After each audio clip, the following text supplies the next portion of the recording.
السلام علیکم ورحمۃ اللہ وبرکاتہ۔ ان الحمد للہ نحمده ونستعینه ونستغفره ونؤمن به ونتوکل علیہ ونعوذ باللہ من شرور انفسنا ومن سیئات اعمالنا من يهده الله فلا مضل له ومن يضلل فلا هادي له واشهد ان لا اله الا الله واشهد ان محمدا عبده ورسوله اما بعد فان خير الحديث كتاب الله وخير الهدي هدي محمد صلى الله عليه وسلم وشر الأمور محدثاتها وكل محدثة بدعة وكل بدعة ضلالة وكل ضلالة في النار. قال الله تبارك وتعالى في كلامه المجيد: أعوذ بالله السميع العليم من الشيطان الرجيم. بسم الله الرحمن الرحيم. يا أيها الذين آمنوا اتقوا الله حق تقاته ولا تموتن إلا وأنتم مسلمون. يا أيها الناس اتقوا ربكم الذي خلقكم من نفس واحدة وخلق منها زوجها وبث منهما رجالا كثيرا ونساء واتقوا الله الذي تساءلون به والأرحام إن الله كان عليكم رقيبا. يا أيها الذين آمنوا اتقوا الله وقولوا قولا سديدا يصلح لكم أعمالكم ويغفر لكم ذنوبكم ومن يطع الله ورسوله فقد فاز فوزا عظيما. وقال تعالى في مقام آخر: ولمن خاف مقام ربه جنتان. اللهم صل على محمد وعلى آل محمد كما صليت على إبراهيم وعلى آل إبراهيم إنك حميد مجيد. اللهم بارك على محمد وعلى آل محمد كما باركت على إبراهيم وعلى آل إبراهيم إنك حميد مجيد. تمام قسم کی حمد و ثنا، کبریائی اور بڑائی اس اللہ عز و جل کے لیے لائق و زیبا ہے جس نے ہمیں اور آپ کو پیدا فرمایا، اور بیش بہا درود و سلام اس ذات مبارکہ مطہرہ پر جن کا نام نامی اسم گرامی احمد مجتبیٰ محمد مصطفیٰ صلی اللہ علیہ وسلم ہے۔ معزز محترم علماء کرام، دعات عوام، سامعین کرام، نوجوان دوستوں، بزرگوں اور بھائیوں اور عزیز بچوں، آج بتاریخ 25 ربیع الثانی 1434 ہجری مطابق 9 مارچ سن 2013 عیسوی کے اس اجتماع میں جو المکتب التعاونی للدعوت والارشاد و توعیۃ الجالیات راکا دمام منطقہ شرقیہ کے اس خوبصورت سی جامع مسجد میں جو اجتماع ہو رہا ہے، اس میں جس موضوع پر میں آپ حضرات کی خدمت میں کچھ گزارشات قرآن و سنت کی روشنی میں لے کر کے حاضر ہوا ہوں، وہ موضوع ہے اللہ سے ڈرو یا خوف الہی، اور ہم یا اللہ کا خوف اور اس کے ثمرات۔ اللہ عز و جل سے دعا ہے کہ اللہ تبارک و تعالی ہمیں اس موضوع کو ما لہ ما علیہ اور اس موضوع کو کما حقہ آپ کی خدمت میں رکھنے کی توفیق عطا فرمائے، اور اللہ ہمیں کہنے اور سننے سے زیادہ عمل کی توفیق عطا فرمائے، اور اللہ عز و جل ہمارے دلوں کو اپنی خشیت اور اپنے خوف کا مرکز بنائے، اور اللہ رب العزت ہمارے دلوں میں اپنا ڈر پیدا فرمائے، اور اللہ تبارک و تعالی ہم سب کو جنت الفردوس میں جگہ عطا فرمائے، آمین یا رب العالمین۔ قبل ازیں کہ میں اپنے اس موضوع کی وضاحت کروں، میں شکر گزار ہوں اللہ عز و جل کا جس نے یہ خوبصورت موقع منطقہ شرقیہ میں اللہ رب العزت نے ہمیں عطا کیا، اور میں آپ حضرات کی خدمت میں حاضر ہوا قرآن و حدیث کی، اللہ اور اس کے رسول کی کچھ باتیں عرض کرنے کے لیے۔ اللہ رب العزت سے دعا ہے کہ اللہ تبارک و تعالی حاسدوں کے حسد اور شر پسندوں کے شر سے ہم سب کی حفاظت فرمائے، اور قرآن و سنت کی اس دعوت کو عام فرمائے، اور اللہ عز و جل دشمنان کے مکر اور ان کے قید کو انہی کے اندر واپس فرمائے۔ اللہم انا نجعلک فی نحورہم ونعوذ بک من شرورہم۔ اللہم انصر من نصر دین نبیک محمد صلی اللہ علیہ وسلم وجعلنا منہم، واخذل من خذل دین نبیک محمد صلی اللہ علیہ وسلم ولا تجعلنا منہم، آمین یا رب العالمین۔ میں اس کے بعد شکر گزار ہوں اپنے فاضل گرامی قدر دوست بھائی شیخ پرویز عالم حفظہ اللہ کا، جو اس مکتب کے داعی ہیں، اور یہاں کے مدیر کا اور متعاونین کا اور دیگر ذمہ داران کا، کہ جنہوں نے یہ موقع دیا اور میں آپ حضرات کی خدمت میں حاضر ہوا۔ اس کے بعد اپنے تمام علماء کرام کا جو مختلف جالیات سے اور مختلف جبیل سے، خبر سے، دمام سے اور قرب و جوار کے مکاتب سے الحمدللہ تشریف لائے، بالخصوص ہمارے شیخ محترم جو ہم سب کے سینئر اور ہم سب کے استاذ کی حیثیت رکھتے ہیں، شیخ محترم فاضل گرامی قدر آپ سب جانتے ہیں، ابو عدنان شیخ منیر قمر حفظہ اللہ جو کافی مؤلفات جن کی ہیں اور کافی کتابیں اور کافی کیسٹیں، کافی سیڈیاں اور کافی جہود ہیں برسوں کی، جب ہم طالب علم تھے اس وقت آپ کی جہود تقریباً 25-30 سال سے جاری اور ساری ہیں۔ صرف یہی نہیں، خلیج کے ہر گوشے میں اور دنیا کے ہر گوشے میں الحمدللہ آپ کے جہود ہیں۔ ان کا میں شکر گزار ہوں کہ وہ آج ہمارے درمیان تشریف رکھتے ہیں اور موجود ہیں، اور ان کی صدارت میں یا ان کی موجودگی میں ہم کچھ کلمات آپ حضرات کی خدمت پہ رکھ رہے ہیں۔ اللہ عز و جل شیخ محترم کے جہود کو قبول فرمائے اور آپ کے سائے کو اللہ ہم سب کے اوپر دراز فرمائے، اور ہمارے اخوان اور ہم سب کو اللہ تبارک تعالیٰ اس نگرانی میں مزید دین اسلام کی خدمت کرنے کی توفیق عطا فرمائے، آمین یا رب العالمین۔ میں اس کے بعد آپ تمام سامعین کا بھی شکر گزار ہوں کہ آپ حضرات نے مختلف جگہوں سے سب کچھ ترک کر کے یہاں آپ تشریف لائے اور آپ نے مشقتیں برداشت کی۔ اللہ تبارک تعالیٰ اسے قبول فرمائے، اور آپ کے قدموں کے نیچے جو دھول پڑے ہیں اللہ اس سے کئی زیادہ برکتیں اور نعمتیں اور اپنی رحمتیں اور اجر و ثواب آپ کے نام اعمال میں اللہ تبارک تحریر فرمائے، اور اللہ عز و جل ہم سب کے خطاؤں کو اور گناہوں کو معاف فرمائے، آمین یا رب العالمین۔ دوستوں اور بھائیوں، آج کا موضوع بڑا اہم اس معنی کر ہے کہ یہ بڑا اساسی اور بڑا بنیادی موضوع ہے۔ یہ چیز اللہ کا خوف، اللہ کی خشیت، اللہ کا ڈر جس دل کے اندر پیدا ہو جائے، یوں سمجھ لو وہ آدمی اللہ کا ولی، اللہ کا دوست بن جاتا ہے۔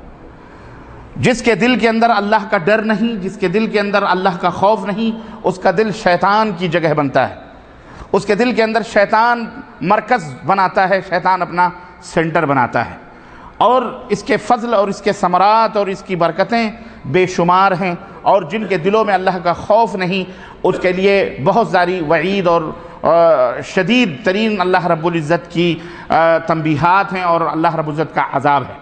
میں قرآن و سنت کی روشنی میں آپ حضرات کی خدمت میں یہ باتیں لے کر کے حاضر ہوا ہوں۔ عرض کرنے کا مطلب یہ ہے کہ ہمیں چاہیے، خلاصہ کلام میں شروع ہی میں بتا دے رہا ہوں کہ ہمیں اپنے دلوں میں اللہ کا خوف پیدا کرنا چاہیے، اللہ رب العزت کی ذات کو سمجھنے کی کوشش کرنی چاہیے، اللہ کی ذات کو، اللہ کے صفات کو، اللہ کے اسماء کو اور ان کی خصوصیتوں کو اور اللہ رب العزت کی قدرت کاملہ کو آپ جتنی گہرائی سے مطالعہ کریں گے اور جتنی گہرائی سے سمجھیں گے، پڑھیں گے، اللہ کی قسم آپ کے دل میں اتنا ہی خوف اور اتنا ہی ڈر اور اتنی ہی محبت آپ کے دلوں میں پیدا ہوگی۔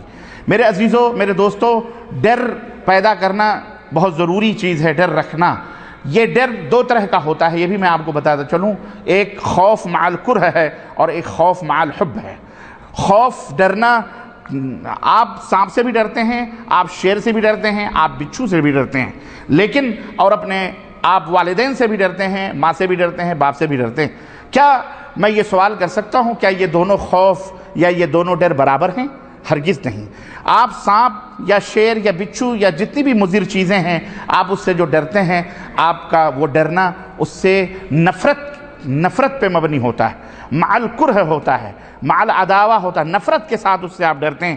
سانپ سے آپ محبت نہیں کرتے، شیر سے آپ محبت نہیں کرتے، تو اس سے جو ڈر ہے وہ مع نفرت کے ساتھ ڈر ہے، لیکن جو ماں اور باپ سے آپ ڈرتے ہیں وہ مع الحب ہے، محبت کے ساتھ ہے۔ اللہ رب العزت کے ساتھ جو ڈر ہوتا ہے، وہ ڈر بھی نعوذ باللہ کوئی یہ نہ سمجھے کہ اللہ کو ایسی چیز ہے جو سانپ اور بچھو کی طرح ہے، استغفر اللہ، نعوذ باللہ، ہرگز نہیں کہ ہم اس سے ڈرتے نہیں، بلکہ اللہ رب العزت سے ڈر اس لیے پیدا ہونا چاہیے کہ اللہ رب العزت ہمارے اوپر اتنا عظیم احسان فرماتا ہے، اور اس قدر اس کی رحمتیں اور اس کی برکتیں اور اس کی شفقتیں اور اس کی عنایتیں ہمارے اوپر ہیں کہ اگر ہم اللہ رب العزت سے نہ ڈریں تو ڈر لگتا ہے کہ کہیں اللہ تبارک و تعالیٰ یہ رحمتیں ہم سے چھین نہ لے، یہ برکتیں ہم ان برکتوں سے محروم نہ ہو جائیں، یا ہمارے اوپر اللہ تبارک و تعالیٰ کی جو خاص عنایت ہے جس انداز سے بھی ہے۔ میرے عزیزو، آپ اپنے جسم کے اوپر بھی غور کر لیں، اللہ کی قسم اللہ سے ڈرنے کے لیے آپ کا جسم ہی کافی ہے۔ ایک ایک عضو پر، ایک ایک حصے پر اللہ کی برکتیں، رحمتیں اتنی ہیں کہ اگر آپ سوچ لیں تو آپ کے دل کے اندر ایک طوفان محبتوں کا امٹ پڑے گا اللہ رب العزت سے، اور خوف زدہ ہو جائیں گے کہ کہیں ایسا نہ ہو کہ اللہ ہماری بصارتیں چھین لے، اللہ ہمارے کانوں کی سماعتیں چھین لیں۔ گانا سنتے وقت آپ ڈر جائیں گے کہ کہیں اللہ ہمارے کانوں کو بہرا نہ کر دے۔ آپ گندی چیز دیکھتے ہوئے، بری چیز دیکھتے ہوئے آپ خوف زدہ ہو جائیں گے کہ کہیں اللہ تعالیٰ آپ کی آنکھوں کی بصارت نہ چھین لے۔ ایسے موقع پر غلط کام کرتے ہوئے، غلط حرکتیں کرتے ہوئے آپ کے دل کے اندر ایک خوف پیدا ہو جائے گا کہ کہیں اللہ تبارک و تعالیٰ ہمارے ہاتھوں کو شل نہ کر دے، ہمارے پاؤں کو اپاہج نہ بنا دے، ہمارے دل کی دھڑکنیں نہ بند کر دے۔ غرض کہنے کا مطلب یہ ہے کہ اللہ عز و جل کی قدرت کاملہ اور اللہ رب العزت کے بارے میں جتنی گہرائی آپ کو اس کا علم ہوگا، معرفت ہوگی، اور یہ کونین، یہ جو کائنات ہے، یہ جو چاند اور سورج اور زمین اور آسمان، ان کے اوپر زیادہ سے زیادہ جب غور کریں گے تو اللہ سے محبت زیادہ سے زیادہ پیدا ہوگی۔ میرے عزیزو، آج یہ گوہر اور یہ جوہر ہمارے دلوں سے مفقود ہوتا جا رہا ہے۔ اللہ کا خوف ہمارے دلوں سے اٹھتا جا رہا ہے، اور اس کی بنیادی وجہ اور بنیادی سبب یہ ہے کہ شیطان لعین کا زبردست ہمارے دلوں کے اوپر جو ہے حملہ ہو رہا ہے۔ چاروں طرف سے ہمیں ہر اعتبار سے بے خوف کرنے کی کوشش کی جاتی ہے، ہر اعتبار سے ہم کو مختلف ریزن اور مختلف اس کے اسباب بیان کر کے اللہ رب العزت سے ہم کو دور کرنے کی کوشش کی جاتی ہے۔ اگر ہم یہ سوچیں کہ اس کائنات کے اندر جو کچھ بھی ہوتا ہے سب اللہ تبارک و تعالیٰ کے حکم سے ہوتا ہے، اور اللہ ہی نفع اور نقصان کا مالک ہے، اور اللہ ہی خیر اور شر کا خالق ہے، ہمارے ساتھ جو کچھ بھی ہوتا ہے سب کا کرنے والا اللہ تبارک و تعالیٰ ہی مسبب الاسباب ہے، وہی سب کچھ کرتا ہے، تو آپ کو یقیناً اللہ تبارک و تعالیٰ کے بارے میں بہت ساری چیزوں یعنی اللہ کا خوف آپ کے دل کے اندر پیدا ہوگا۔ میں آج اللہ رب العزت سے ڈرنے کے تعلق سے، خوف کے تعلق سے آیات اور احادیث کے کچھ نمونے لے کر کے حاضر ہوں۔ سلف کے بھی کچھ نمونے واقعات اس تعلق سے ہیں جو ہمارے دلوں کو رقت دلوں میں پیدا کرنے کے لیے، اسے نرم کرنے کے لیے یقیناً جو ایک اہم رول ادا کریں گے۔ میں آپ کی خدمت میں وہ چند دو چار واقعات میں آپ کی خدمت میں بھی رکھوں گا۔ سر دست آئیے قرآن کریم میں اللہ سے ڈرنے یا اللہ کا خوف دلوں کے اندر پیدا کرنے کا اجر اور اس کا فضل اور اس کا ثواب کیا ہے، اور اللہ کی خشیت اور اللہ کو سوچ کر اللہ سے ڈرنے کا اور رونے کا، آنکھوں میں آنسو آنے کی کیا عظمت ہے اور کیا اس کی بڑائی ہے اور کیا اس کا اجر ہے۔ آئیے کچھ باتیں میں آپ کی خدمت میں رکھتا ہوں۔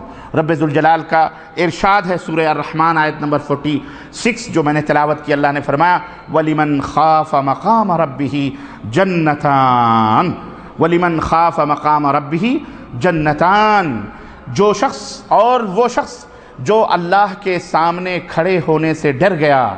اللہ کے سامنے کھڑا ہونا ہے ہم مسلمانوں کا ایک عقیدہ ہے اور بڑا اہم عقیدہ ہے کہ ہر شخص کو اللہ کے سامنے کھڑا ہونا ہے۔ لیس بینہ و بین اللہ ترجمان، اللہ اور اس کے درمیان کوئی ترجمان، کوئی ٹرانسلیٹر نہیں ہوگا۔ ہر ایک کو اپنے اپنے عمل کا حساب دینا ہے اللہ کے سامنے۔ اللہ تعالیٰ فرماتا ہے اس دن اللہ کے سامنے کھڑا ہونے سے جو شخص ڈر گیا، مطلب یہ ہے کہ ڈر کس طرح سے گیا، ہر موقع پر کوئی بھی غلط قدم اٹھانے سے پہلے وہ سوچتا ہے کہ مجھے اس کا حساب دینا ہے، مجھے اس کا حساب دینا ہے، مجھے اللہ کے سامنے کھڑا ہونا، میں اللہ کو کیا جواب دوں گا۔ کوئی بھی برا کام، کوئی بھی نافرمانی، کوئی بھی معصیت، کوئی بھی اللہ اور اس کے رسول کی مخالفت کرتے وقت اگر آدمی یہ سوچے کہ مجھے اللہ کے سامنے جواب دینا ہے، رب ذوالجلال کی قسم ہے وہ ولی ہو جائے گا، وہ اس برائی سے دور رہے گا۔ تو اللہ فرماتا ہے جو بندہ ایسا کرے گا کہ اللہ کے سامنے کھڑے ہونے سے وہ ڈر گیا، کوئی بھی غلط قدم اٹھانے سے پہلے، چاہے عقیدے سے متعلق ہو، چاہے وہ عمل سے متعلق ہو، چاہے وہ اخلاق سے متعلق ہو، سیاسیات سے متعلق ہو، اقتصادیات سے متعلق ہو، دنیا کے کسی بھی امور سے متعلق ہو، اگر وہ ڈر گیا اللہ کے سامنے کھڑے ہونے سے، اللہ فرماتا ہے ہم اسے قیامت کے دن 2 جنتیں عطا فرمائیں گے۔ کتنی؟ 2 جنتیں، اللہ اکبر، 2 جنتیں، ایک نہیں بلکہ 2 جنتیں اللہ رب العزت، 2 سونے کے محل، 2 سونے کے باغات، 2 سونے کی نہریں، 2 چاندی کی نہریں، 2 شراب کی نہریں، 2 شہد کی نہریں، ڈبل اللہ رب العزت، 2 جنتیں اللہ رب العزت نے فرماتا ہے کہ میں اسے عطا فرماؤں۔ یہ فضیلت ہے اللہ سے ڈرنے کی، اللہ سے ڈرنے کی۔ ایک جگہ اللہ رب العزت نے فرمایا سورہ الملک آیت نمبر 12 ان الذین یخشون ربهم بالغیب لہم مغفرۃ واجر کبیر، کہ بے شک وہ لوگ جو اپنے رب سے ڈر جاتے ہیں غیب میں، مطلب اپنے رب سے ڈرتے ہیں غیب میں، یعنی ڈرتے ہیں، وہ جانتے ہیں کہ کوئی ہمیں نہیں دیکھ رہا، لیکن ان کا یہ عقیدہ ہے کہ اللہ تبارک تعالیٰ ہمیں دیکھ رہا ہے، وہ عالم الغیب والشہادہ، اس کی نگاہوں سے ہمارا کوئی بھی عمل اوجھل نہیں ہے، اللہ تبارک تعالیٰ دیکھ رہا ہے۔ جو ڈرتے ہیں، اللہ فرماتا ہے لہم مغفرہ، ہم ان کے گناہوں کو معاف فرما دیں گے، وَأَجْرٌ كَبِيرٌ، اور ان کے لیے بہت بڑا اجر ہے، وہ بہت بڑا اجر اور ثواب ہے۔ امام ترمذی نے اپنی سنن کے اندر سند صحیح کے ساتھ اس حدیث کو حضرت ابو ہریرہ رضی اللہ تعالیٰ عنہ سے روایت کیا ہے۔ وہ کہتے ہیں کہ ان النبی صلی اللہ علیہ وسلم قال، کہ اللہ کے رسول صلی اللہ علیہ وسلم نے فرمایا لا يلج النار رجل بكى من خشية الله حتى يعود اللبن في الضرع ولا يجتمع غبار في سبيل الله ودخان جهنم۔ صحیح الجامع حدیث نمبر 7778 کہ نبی کریم صلی اللہ علیہ وسلم نے فرمایا کہ جو بندہ اللہ کے خوف سے رو دے، اس کی آنکھوں میں اللہ کے ڈر سے آنسو آ جائے، خشیت سے، خوف سے، وہ جہنم میں داخل نہیں ہو سکتا، یہاں تک کہ دودھ جو تھن سے نکالا گیا ہے وہ دودھ دوبارہ تھن میں واپس نہ چلا جائے، یعنی نہ تھن نکلا ہوا دودھ تھن میں واپس جائے گا، اور نہ ہی وہ بندہ جہنم میں جس کی آنکھوں سے آنسو کے قطرے ٹپک گئے اللہ کے خوف سے، اللہ کی خشیت سے۔ اللہ کے رسول صلی اللہ علیہ وسلم فرماتے ہیں تھن میں دودھ واپس نہیں جا سکتا، اسی طرح سے وہ بندہ بھی جہنم میں، اسی طرح سے اللہ کے راستے میں قدموں کے اندر جو دھول لگتے ہیں، اللہ کی طرف بڑھنے میں، اللہ کے راستے میں سفر کرنے میں، اللہ کے راستے میں جہاد کرنے میں، اللہ کے راستے میں اللہ کی اطاعت و فرمانبرداری کرنے میں جو غبار لگتے ہیں، وہ غبار اور جہنم کا دھواں، یہ دونوں اکٹھا نہیں ہو سکتے۔ مطلب یہ ہے کہ جو لوگ اللہ کے راستے میں چلتے ہیں، اللہ کے راستے میں اپنی زندگی کا سفر طے کرتے ہیں، ان کے راستوں میں جو غبار اڑتے ہیں، یہ کبھی ایسے بندے جہنم میں داخل، انہیں جہنم کا دھواں نہیں لگ سکتا ہے۔ اللہ تعالی ہم سب کو جہنم کے دھوئیں سے اور جہنم کے عذاب سے بچائے، اور اللہ ہم سب کو جنت میں جگہ عطا فرمائے۔ یہ حدیث صحیح الجامع کے اندر ہے۔ اس حدیث پاک سے پتہ چلتا ہے کہ اللہ کے لیے، اللہ کی محبت میں، اللہ کے خوف سے رونا اور آنسو بہانا، ڈرنا، یہ انسان کے لیے کتنا اہم ہے۔ آج ہمارے دل سخت ہو چکے ہیں، آج ہمارے دل پتھر ہو چکے ہیں، اسی طرح جس طرح یہود و نصارہ، بلکہ اللہ رب العزت نے یہود و نصارہ کے دلوں کو پتھروں سے تشبیہ دیتے ہوئے یہاں تک فرمایا کہ تمہارے دل تو پتھر بلکہ پتھروں سے بھی زیادہ سخت ہو چکے ہیں۔ کیوں؟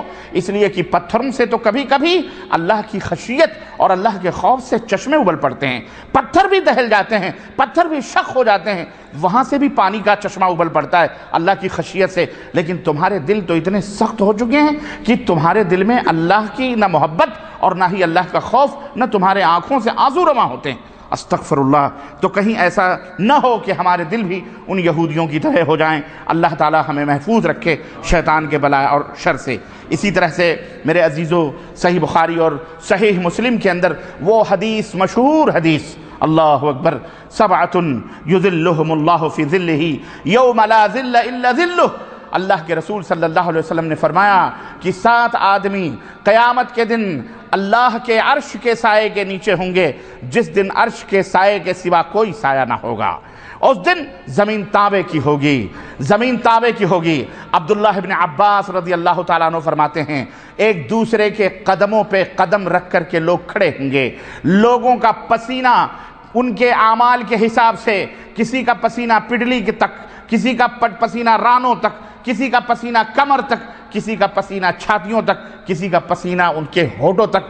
جس طرح گھوڑے کے منہ میں لگام لگے رہتے ہیں، اسی طرح سے لوگ اپنے اپنے پسینوں میں اللہ کے حساب و کتاب کا انتظار کر رہے ہوں گے۔ اس دن وہ عالم ہوگا کہ سورج کی تپش اور اس کی گرمی، اللہ اکبر، لوگوں کو بھون رہی ہوگی، لوگوں کو جلا رہی ہوگی۔ اس دن کوئی سایہ نہیں ہوگا۔ ہاں، ایک مقام ہوگا جہاں اللہ کے عرش کا سایہ ہوگا۔ اللہ رب العزت نے فرشتوں سے فرمائے گا جاؤ فلاں فلاں لوگوں کو، 7 قسم کے لوگوں کا ذکر فرمایا۔ میں ان تفصیلات میں نہیں جانا چاہتا، لیکن ان تفصیلات میں سے ان 7 لوگوں میں سے اللہ کے حبیب صلی اللہ علیہ وسلم نے اس ایک خوش نصیب بندے کا بھی ذکر کیا ہے جو آج میرے اس موضوع سے متعلق ہے۔ اللہ کے رسول صلی اللہ علیہ وسلم نے فرمایا وَرَجُلٌ ذَكَرَ اللَّهَ خَالِيًا فَفَاضَتْ عَيْنَاهُ، کہ اس آدمی کو بھی اللہ فرمائے گا میرے فرشتوں جاؤ میدان سر محشر ان لوگوں کو بھی، چاہے وہ مرد ہوں یا عورتیں ہوں، انہیں بھی جاؤ بلا بلا کر کے لاؤ میرے بندوں میں سے کہ جنہوں نے تنہائیوں میں مجھے یاد کیا، تنہائیوں میں میرا ذکر کیا، کبھی اکیلے میں میری یاد آئی تو ان کی آنکھوں سے آنسو پھٹ پڑے، ان کی آنکھوں سے آنسو نکل پڑے اپنے رب کی محبت میں یا اپنے رب کے خوف سے۔ جاؤ ایسے لوگوں کو بھی پکڑ کے لاؤ جنہوں نے تنہائیوں میں میرے لیے آنسو بہائے ہیں، آج میں انہیں اپنا عرش کا سایہ دوں گا میں۔ اللہ اکبر۔ اللہ تعالیٰ دیکھیں آپ، یہ کتنا بڑا مقام ہے، یہ کوئی معمولی چیز نہیں ہے، یہ کوئی معمولی چیز نہیں ہے۔ میدان محشر آپ جانتے ہیں 50,000 سنہ، 50,000 برس کا ایک دن ہوگا، ایک دن ہوگا 50 سال، لیکن وہیں پر ہادی برحق صادق المصدوق ہمارے اور آپ کے نبی حضرت محمد الرسول اللہ صلی اللہ علیہ وسلم نے اپنی امتوں کے اپنے نیک اور صالح امتیوں کے لیے یہ بھی خوشخبری دی ہے کہ جو مومن ہوں گے، جو اللہ سے ڈرنے والے ہوں گے، ان کے لیے وہ 50,000 برس کا جو وہ دن ہوگا کیسا لگے گا؟ نبی علیہ السلام نے فرمایا بالکل ما بین العصر والمغرب، عصر اور مغرب کے درمیان کا جو وقت ہے وہی وقت ان کو محسوس ہوگا مومنوں کے لیے۔ اے میرے مسلمان بھائیوں، کیا آپ کا دل نہیں کہتا کہ کیا آپ کا ایمان آخرت پہ نہیں ہے؟ کیا ہمارا ایمان قیامت پہ نہیں ہے؟ کیا ہم ان حقیقتوں کو، ان سچائیوں کو اور ان صداقتوں کو جو نبی کریم صلی اللہ علیہ وسلم نے اپنے بیانات میں بیان فرمائے ہیں اور جو کچھ احادیث میں موجود ہیں، جو قرآن کے اندر موجود ہے، کیا ہم ان کے اوپر ایمان نہیں لاتے؟ کب آخر وقت آئے گا کہ ہم ان کو پڑھیں اور ان کو سمجھیں اور ان کے مطابق اپنی زندگیوں کو گزاریں؟ اللہ کی قسم ہے، تم اللہ سے جتنا قریب ہوگے اللہ تمہیں اتنا ہی معزز دنیا کے اندر بنائے گا۔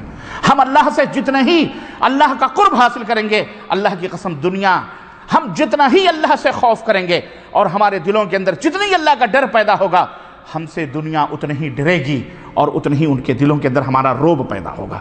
آج ہمارے دلوں سے اللہ کی خشیت ختم ہو گئی، اللہ کا روب، اللہ کا دبدبہ، اللہ کا خوف ختم ہو گیا، اس لیے آج ہم خس و خاشاک کی طرح ہو گئے۔ آج دنیا ہماری ہم سے نہیں ڈرتی ہے، ہم سے ان کو کوئی خطرہ، ان کے خوف نہیں ہے، ہم سے ان کو کوئی خطرہ اور خوف نہیں ہے، بلکہ وہ بے خوف ہیں۔ کیوں؟ اس لیے کہ ہمیں انہوں نے بے پرواہ کر دیا، ہمارے دلوں کے اندر اپنے جراثیم اور اپنے وہی جو ہے اللہ رب العزت سے بے پرواہی کے جو جراثیم ہیں وہ ڈال دیے، اور مختلف طریقوں سے جو ہماری خلوتیں، تنہائیاں، جو کبھی ہم اللہ کو یاد کرتے، اللہ کی قسم آج وہ خلوتیں بھی ہم سے چھین لی گئیں۔ جہاں ہمارے اسلاف کھڑے ہو کر تہجد ادا کیا کرتے تھے، قرآن کی تلاوت کیا کرتے تھے، آج رات کی وہ تنہائیاں بھی آج ہمارے نوجوانوں، اے میرے مسلمان بھائیوں، حقیقت میں بتا رہا ہوں، ہمارے گھروں سے وہ تنہائیاں بھی چھین لی گئیں۔ ٹیلی ویژنوں کے ڈبے، شیطانی ڈبے ڈال کر کے آج نیوز اور اخباروں کے بہانے ہماری اولاد کو آج انٹرنیٹ، آج موبائلز، یہ ہمارا بچہ جس کے ہاتھ میں موبائل ہے، آج ٹچنگ موبائل، جناب عالی ہم سے کہتا ہے کہ ہم سونے کے لیے جا رہے ہیں، لیکن بسترے میں بلینکٹ کے نیچے وہ ٹچ کر کے بلینکٹ کیا کرتا ہے، اسے اللہ کا کوئی خوف نہیں۔ کیونکہ ہم بھی اپنے بیڈ روموں میں ٹیلی ویژنوں کے اوپر بیٹھ کر اپنی آنکھوں کو سینکتے ہیں، اور ہماری بھی انگلیاں جو ہے کیا کہتے ہیں ریموٹ کنٹرول کے اوپر رقص کرتی ہوئی نظر آتی ہیں، ہماری بھی نگاہیں نہ جانے کیا ڈھونڈتی ہیں ان شیشوں میں، نہ جانے کیا تلاش کرتی ہیں۔ ہے میرے مسلمان بھائیوں، کیا اب اللہ سے ڈرنے کا وقت نہیں آیا؟ کیا آپ انتظار کر رہے ہو کہ آپ کے اوپر اللہ کا کوئی قہر نازل ہو جائے؟ اللہ رب العزت رات کی تنہائیوں میں آپ کو جو ہے کیا کہتے ہیں مختلف انداز سے اپنے عذاب مسلط کر دے؟ یہ تو یاد رکھو، پچھلی قوموں کی طرح ہم نہیں مٹائے جائیں گے، یعنی زمین نہیں دھسے گی، آسمان سے کوئی پتھر کی بارش نہیں ہوگی، خون کی بارش نہیں ہوگی، میڈکوں کا عذاب نہیں آئے گا، اس میں کوئی شک نہیں۔ لیکن یہ جو ٹونچیں مار کر کے ہمیں مختلف انداز سے، مختلف طریقے سے ہمیں تنبیہ کی جا رہی ہے اور ہمارے اوپر عذاب آ رہا ہے، کیا یہ ہمارے لیے کافی نہیں ہے؟ کیا ہم فقر و فاقے کے شکار نہیں ہیں؟ کیا ہم غربتوں کے شکار نہیں ہیں؟ آج یہی فقر و فاقے اور غربتوں کی وجہ سے ہم در بدر کہاں کہاں پھرتے پھر رہے ہیں۔ اس پیٹ کی خاطر آج ہم کئی ہزار کلومیٹر کے فاصلے طے کر کے اپنے آبا و اجداد، اپنے باپ داداؤں کے وطنوں کو، زمینوں کو، ملک کو، وطن کو، سب کچھ چھوڑ کر ہم کہاں کہاں مارے پھر رہے ہیں۔ کاش یہ محنتیں دین کے لیے ہوتی، کاش یہ محنتیں اللہ کے دین کو حاصل کرنے کے لیے ہوتی، کاش اللہ کی عبادت و بندگی کی راہوں میں ہوتی، کاش جہاد فی سبیل اللہ کے لیے ہوتی، کاش یہ اللہ کی بندگی اور اطاعت میں ہوتی۔ اور یہ ہو بھی سکتی ہیں اگر ہم اپنی نیتوں کو خالص کر لیں۔ اگر ہم اپنی نیتوں کو خالص کر لیں تو ہمارا یہ نکلنا اپنے گھروں سے رزق کی تلاش میں، رب کی قسم ہے اس میں بھی اللہ رب العزت ہمارے لیے اجر و ثواب پیدا کر دے گا۔ اگر ہم اسے حلال طریقے سے اپنے عزت و آبرو کے لیے اللہ کی اطاعت و بندگی کرتے ہوئے اگر ہم رزق کو تلاش کریں، یہ کوئی عیب کی بات نہیں ہے، تو ہمارا عام کا عام، گٹھلیوں کا دام، دونوں کے دونوں ہم حاصل کر سکتے ہیں۔ اس لیے اے میرے عزیز بھائیوں، اے میرے مسلمان بھائیوں، اللہ سے ڈرنے کا وقت کب آئے گا؟ کب آپ کے دل اور ہمارے دل نرم ہوں گے؟ آؤ اللہ سے توبہ کریں، آؤ اللہ سے عہد کریں کہ انشاءاللہ آئندہ ہماری زندگی اللہ کے خوف اور خشیت سے گزرے گی، اور ہم جب ڈریں گے تو ہمارا روب، ہمارا دبدبہ ہماری اولاد کے اوپر بھی پڑے گا، ہماری چھاؤں، ہماری چھبی، ہمارے اعمال کے سائے ہماری اولاد کے اوپر بھی پڑیں گے، اور ہماری اولاد بھی صحیح راہوں پہ جائے۔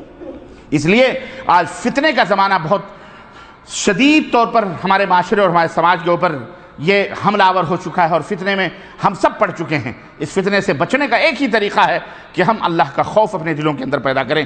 ہم یہ رات کی تنہائیوں میں سوچیں کہ میرا مالک و مولا سو نہیں رہا، وہ حی لا یموت لا تاخذہ سنۃ ولا نوم، وہ رب وہ ہے جسے اونگ، نیند تو نیند ہے، اسے اونگ تک نہیں آتی۔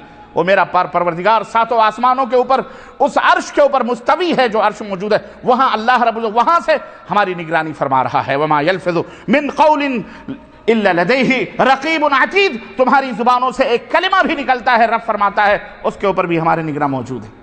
وہ دیکھ رہے ہیں تمہارے رونگٹے، تمہاری آنکھیں، یہ سب ریکارڈ ہو رہی ہیں۔ ان آنکھوں کو کیا سمجھتے ہو؟ یہ بھی ایک ٹیپ ریکارڈ ہیں، یہ بھی ایک کیمرے ہیں جو تسجیل کر رہے ہیں جو اپنی آنکھوں سے آپ دیکھتے ہو۔ کل زبانوں کے اوپر مہر لگ جائے گی، اور اس کے بعد ان آنکھوں کو حکم دیا جائے گا، بول۔ یہ آنکھیں آپ کے خلاف گواہی دے گی، یہ ہاتھ اور پیر آپ کے خلاف گواہی دیں گے اس دن۔ یہ سب قرآن کے اندر موجود ہے کہ نہیں موجود ہے؟ بولو۔ ہم پڑھتے ہیں، ہم سمجھتے ہیں، کاش ہم پڑھیں، کاش ہم سمجھنے کی کوشش کریں۔ ہم تو یہ کہہ دیتے ہیں اللہ غفور الرحیم ہے، اللہ یقیناً غفور الرحیم ہے، لیکن اللہ تبارک و تعالی قہار و جبار بھی ہے۔ اللہ ان بطش ربک لشدید، اللہ کی گرفت بھی بہت سخت ہے۔ کیا اللہ کی گرفتاریوں کو نہیں دیکھ رہے ہو آج دنیا میں؟ کہاں کہاں اللہ کی گرفتاریاں آ رہی ہیں، اور کس طرح سے اللہ تبارک و تعالی لوگوں کو تنبیہ کر رہا ہے۔ بڑے بڑے لوگ پیدا ہوئے، بڑے بڑی ٹیکنالوجیاں آئیں، بڑے بڑے لوگ دنیا کے اندر ہیں، لیکن اللہ رب العزت کی تدبیر اور اللہ رب العزت کی طاقت کے سامنے سارے کے سارے فیل ہیں، کچھ نہیں کر سکتے۔ ہے حقیقت کی نہیں حقیقت ہے میرے عزیزو؟ اسی طرح سے اگر قیامت کے دن اللہ رب العزت کے عرش کا سایہ چاہیے تو ہمیں چاہیے کہ ہم اللہ کا تقوی، اللہ کا خوف اپنے دل کے اندر پیدا کریں، اور اللہ رب العزت کے لیے تنہائیوں میں بیٹھیں مسجد کے اندر نماز کے بعد کم از کم سر جھکا کر اللہ کے سامنے اللہ اپنے اعمال کا محاسبہ کریں۔ راتوں کو ٹیلی ویژنوں کے بجائے آپ قرآن کی چند آیتیں پڑھ کر اللہ سے اپنے نفس کا محاسبہ کریں۔ کروٹ بدلتے ہوئے آپ اپنے رب کو یاد کریں، سوچیں کہ آج ہم نے دن میں کیا کیا کیا ہے اور کس طرح سے، ورنہ یاد رکھو اللہ کے نبی صلی اللہ علیہ وسلم نے فرمایا کہ انسان کی موت جس حالت میں ہوئی ہے اسی حالت میں اس کا حشر بھی ہوگا، اسی حالت میں اس کا حشر ہوگا۔ یہ بات یاد رکھو۔ اس لیے اللہ سے حیا کرو، اللہ سے شرم کرو۔ ہم کو چاہیے کہ اللہ سے حیا کریں، اللہ سے شرم کریں۔ ایک واقعہ میں نے کسی کتاب میں پڑھا تھا کہ ایک دوست ترکیہ کے اندر آج سے کوئی 8-10-15 سال پہلے بہت بڑا زلزلہ آیا تھا۔ آپ نے دیکھا تھا ترکستان ملیامیٹ ساحل سمندر جو ہے بالکل وہ کر دیا گیا۔ مسلم علاقہ ہے، مسلم لوگ ہیں، مسلمان ہیں سارے، کلمہ پڑھنے والے۔ اس میں ایک واقعہ میں نے پڑھا تھا کہ ایک شخص تاجر اپنے گھر سے اپنے بیوی بچوں کو شام کے وقت چھوڑ کر، اور وہ کسی اپنی تجارتی امور کے غرض سے اپنے گھر سے باہر دوسرے شہر بائی پلین وہ گیا، اور یہ ہوا کہ وہ صبح واپس آ جائے گا یا 1-2 دن کے بعد اپنی بزنس کی میٹنگ تھی وہ میٹنگ کر کے واپس آ جائے گا۔ میں آپ کو ایک نمونہ بتا رہا ہوں کہ آج ہم کہاں ہیں اور ہم کیا سوچ رہے ہیں اور کیا ہو رہا ہے، ہمیں اس کا علم نہیں، لیکن اللہ رب العزت کا عذاب کس طرح سے آتا ہے۔ رات کے 2:30 یا 3 بجے وہ شخص اپنے مقام پہ تو پہنچ گیا سر شام میٹنگ میں، لیکن رات کے 2:30 یا 3 بجے اسے خبر نیوز آئی کہ ایک علاقہ ترکیہ کے اندر جو زلزلہ آیا وہ سارے علاقے پست ہو گئے اور ساری بلڈنگیں زمیں بوس ہو گئیں اور جتنے بھی لوگ تھے مر گئے۔ اس نے اپنی آنکھوں سے دیکھے کہ ملبوں سے لاشیں نکالی جا رہی ہیں۔ اس نے غور سے دیکھا وہ اس کا اپنا علاقہ، اس کا اپنا شہر تھا۔ اس نے فوری طور پر بھی بچوں کی محبت میں ریٹرن ٹکٹ لیا اور فوراً اپنے شہر پہنچا۔ صبح ہو چکی تھی، اپنے گھر پہنچا، اس کا بھی گھر پست ہو چکا تھا، اس کا بھی گھر پست ہو چکا تھا۔ اس نے بہرحال جس طرح دوسروں کی لاشیں نکالی جا رہی تھیں بلدیہ کارپوریشن کے تعلق سے، اس نے بھی اپنے گھروں کو صفائی کروانا شروع کیا، اور جب ملبہ اس کے گھر سے ہٹایا گیا تو آپ کو میں بتاؤں، کیا آپ سننے کے لیے تیار ہیں؟ کیا آپ یہ سن سکتے ہیں؟ اس نے اپنی آنکھوں سے جو منظر دیکھا، اللہ کی قسم دل کو کاٹنے والا منظر۔ اس نے دیکھا کہ اس کا اپنا دوست، سگا دوست اور اس کی بیوی دونوں برہنہ اس کے بیڈ روم میں چپٹے ہو چکے ہیں، مر چکے ہیں، ایک دوسرے کے اوپر نیچے اوپر یوں زناکاریوں میں، ایسے اس کی آنکھوں کے سامنے، اور ان کے اوپر پوری بلڈنگ زمین بوس ہو چکی ہے۔ یہ کوئی آپ اخبار اٹھا کے دیکھ سکتے ہیں، اس کے اندر بھی واقعہ موجود ہے، اور وہ اخبار آج بھی میرے پاس موجود ہے۔ ہم کیا سمجھتے ہیں اللہ رب العزت کسی کا انتظار کرتا ہے کسی کے عذاب؟ اللہ رب العزت کا عذاب کسی بھی صورت میں آ سکتا ہے۔ ابھی وہ دوست شام کو اپنے بیوی بچوں کو چھوڑ کر کہاں گیا؟ اب باپ شوہر، اور سرے شام ادھر شوہر نکلا اور ادھر اس گھر میں کیا ہوا؟ ننگے مادرزاد برہنہ۔ کیا کہا، کیسا لگا ہوگا اس شخص، کیا فیل ہوا ہوگا اس؟ اللہ کا عذاب ایسے نہیں آتا۔ آج جو کچھ بھی ہمارے اوپر مصیبتیں ہیں، یہاں سارے کے سارے کوئی نہ کوئی پریشانی لے کر بیٹھے ہوئے ہیں۔ سب کے ذہنوں میں، دماغوں میں کوئی نہ کوئی دکھ، کوئی نہ کوئی پریشانی، کوئی نہ کوئی اذیت، کوئی نہ کوئی گرفت، کوئی نہ کوئی پکڑ، کوئی نہ کوئی ایسی چیز ہے جس کی وجہ سے وہ پریشان ہے۔ آپ ان پریشانیوں کا حل ڈھونڈ رہے ہو، رب ذوالجلال کی قسم ہے ان پریشانیوں کا حل اللہ کے پاس موجود ہے۔ آؤ اللہ کی طرف، اللہ سے ڈرو، استغفار کرو، اللہ کا خوف دلوں کے اندر پیدا کرو، اپنے آنکھوں کو موقع دو کہ وہ برسیں، اپنے آنکھوں کو موقع دو کہ وہ ان میں سے آنسو نکلیں، انہیں پانی بہانے دو۔ وہ ایک سجدہ جسے تو گراں سمجھتا ہے 1000 سجدوں سے دیتا ہے آدمی کو نجات۔ تنہائیوں میں بیٹھ کر اپنے رب کا ذکر کرتے ہوئے اپنی آنکھوں سے آنسو گراؤ، رب سے توبہ کرو، رب ذوالجلال کی قسم ہے ہر مصیبت آسان ہو جائے گی انشاءاللہ تعالی، ہر پریشانی دور ہو جائے گی، ہر دکھ ختم ہو جائیں گے۔ یہ چیلنج ہے، یہ دعویٰ ہے، یہ کوئی ایسی ویسی بات نہیں ہے۔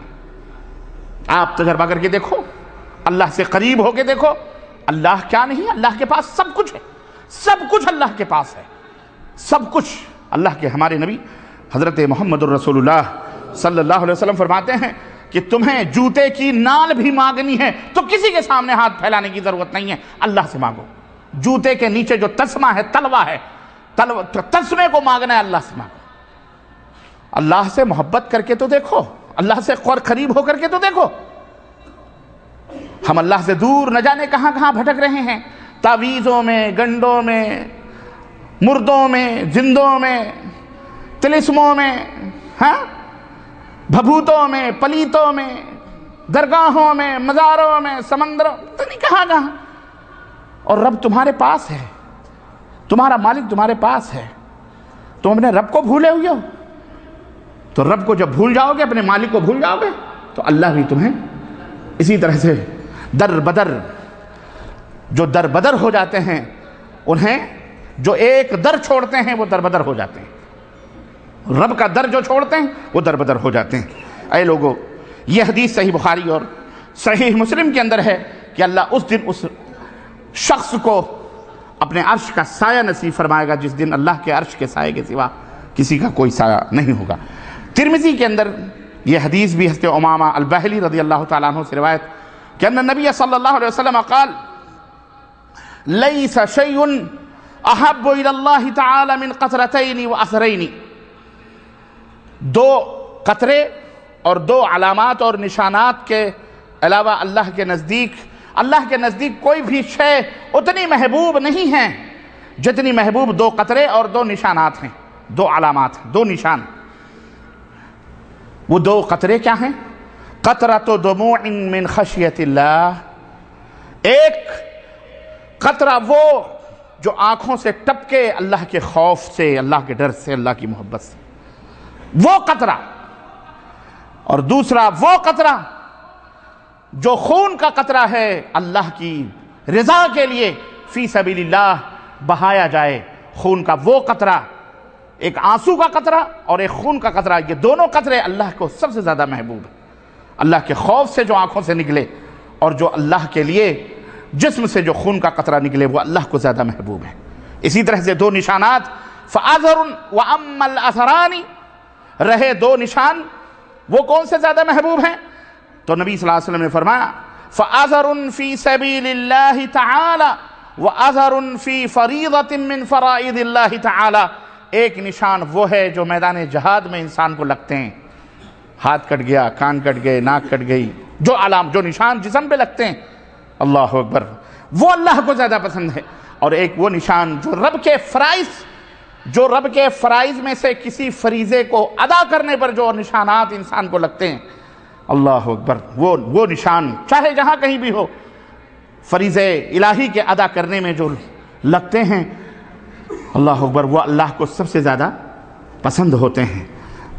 تو میرے عزیزو، میرے دوستو اور بھائی، یہ حدیث البانی رحمۃ اللہ علیہ نے اسے حسن قرار دیا ہے۔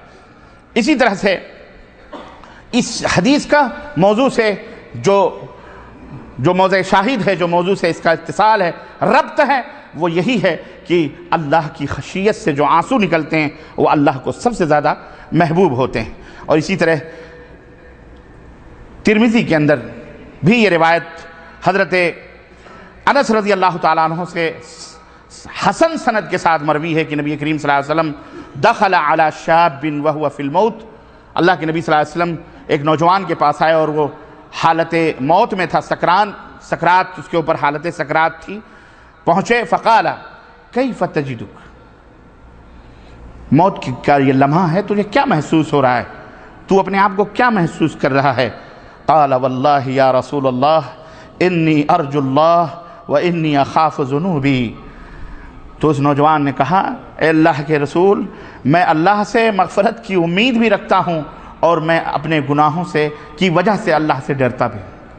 فقال رسول اللہ صلی اللہ علیہ وسلم لا يجتمعان في قلب عبد في مثل هذا الموطن الا اعطاه الله ما يرجو وامنه مما يخاف، حسنه الالبانی، کہ اللہ کے رسول صلی اللہ علیہ وسلم نے فرمایا کہ اس مقام پر جس شخص کے دل میں ایسی دو چیزیں اور ایسی دو باتیں آ جائیں، اکٹھا ہو جائیں، تو اللہ تبارک و تعالیٰ سے جو وہ امید رکھتا ہے اللہ اسے عطا فرماتا ہے، اور جس سے وہ ڈرتا ہے اللہ اسے محفوظ فرما دیتا ہے۔ گناہوں سے تم ڈرتے ہو تو اللہ تمہیں اس سے مامون فرما دے گا، محفوظ فرما دے گا، اور اللہ سے امید رکھتے ہو تو اللہ تبارک و تعالیٰ تمہیں جو تم نے امید رکھی ہے اللہ تعالیٰ تمہیں وہ عطا فرمائے۔ تو اس حدیث پاک سے بھی اللہ کا خوف اور اللہ سے امید، یہ دونوں رکھنے کا ثبوت ملتا ہے۔ اسی طرح سے خوف، اللہ سے ڈرنے کی فضیلتوں میں سے اس کی ایک فضیلت یہ بھی ہے کہ جس کے دل میں اللہ کا خوف پیدا ہوتا ہے، وہ ایسا آدمی گناہوں سے دور رہتا ہے۔ جس کے دل میں اللہ کا خوف پیدا، تو اس کی ایک فضیلت یہ بھی کہ دلوں میں گناہوں سے آدمی دور ہوتا ہے۔ چنانچہ اللہ رب العزت نے فرمایا قل انی اخاف ان عصیت ربی عذاب یوم عظیم، اے میرے حبیب آپ کہہ دو کہ میں اپنے رب کے عذاب سے اس دن جو یوم عظیم ہے میں ڈرتا ہوں، اگر میں اللہ کی نافرمانی کروں تو میں عذاب الہی سے ڈرتا ہوں، اپنے رب کی گرفت سے، اپنے پکڑ سے۔ اے نبی آپ کہہ دو آپ کہ میں اس دن جو یوم عظیم ہے اس دن اپنے رب کے عذاب سے میں ڈرتا ہوں۔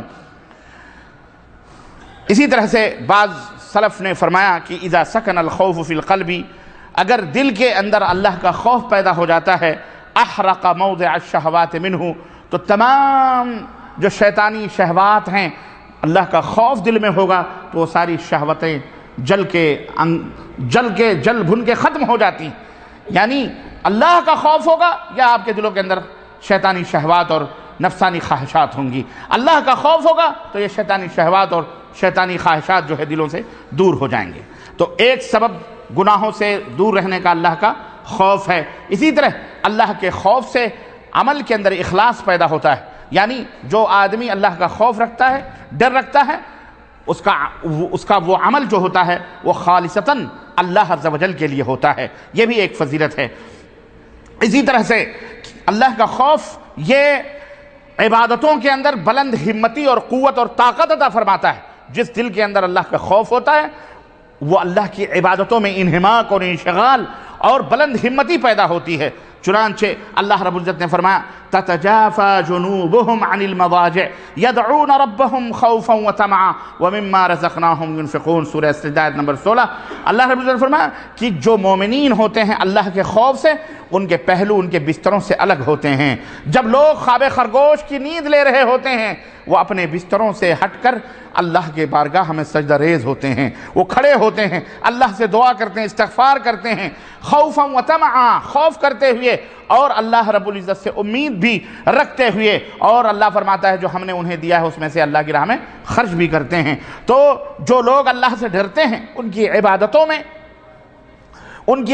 میں علو ہمت، بلند ہمتی پیدا ہوتی ہے، یعنی انہیں نیند زیادہ نہیں آتی، وہ زیادہ خراٹوں کی نیند نہیں لے کے سوتے بلکہ انہیں خوف رہتا ہے، ڈر رہتا ہے، تو وہ کیا ہوتے ہیں بستروں سے الگ ہو کر اللہ کی عبادت و بندگی میں رہتے ہیں۔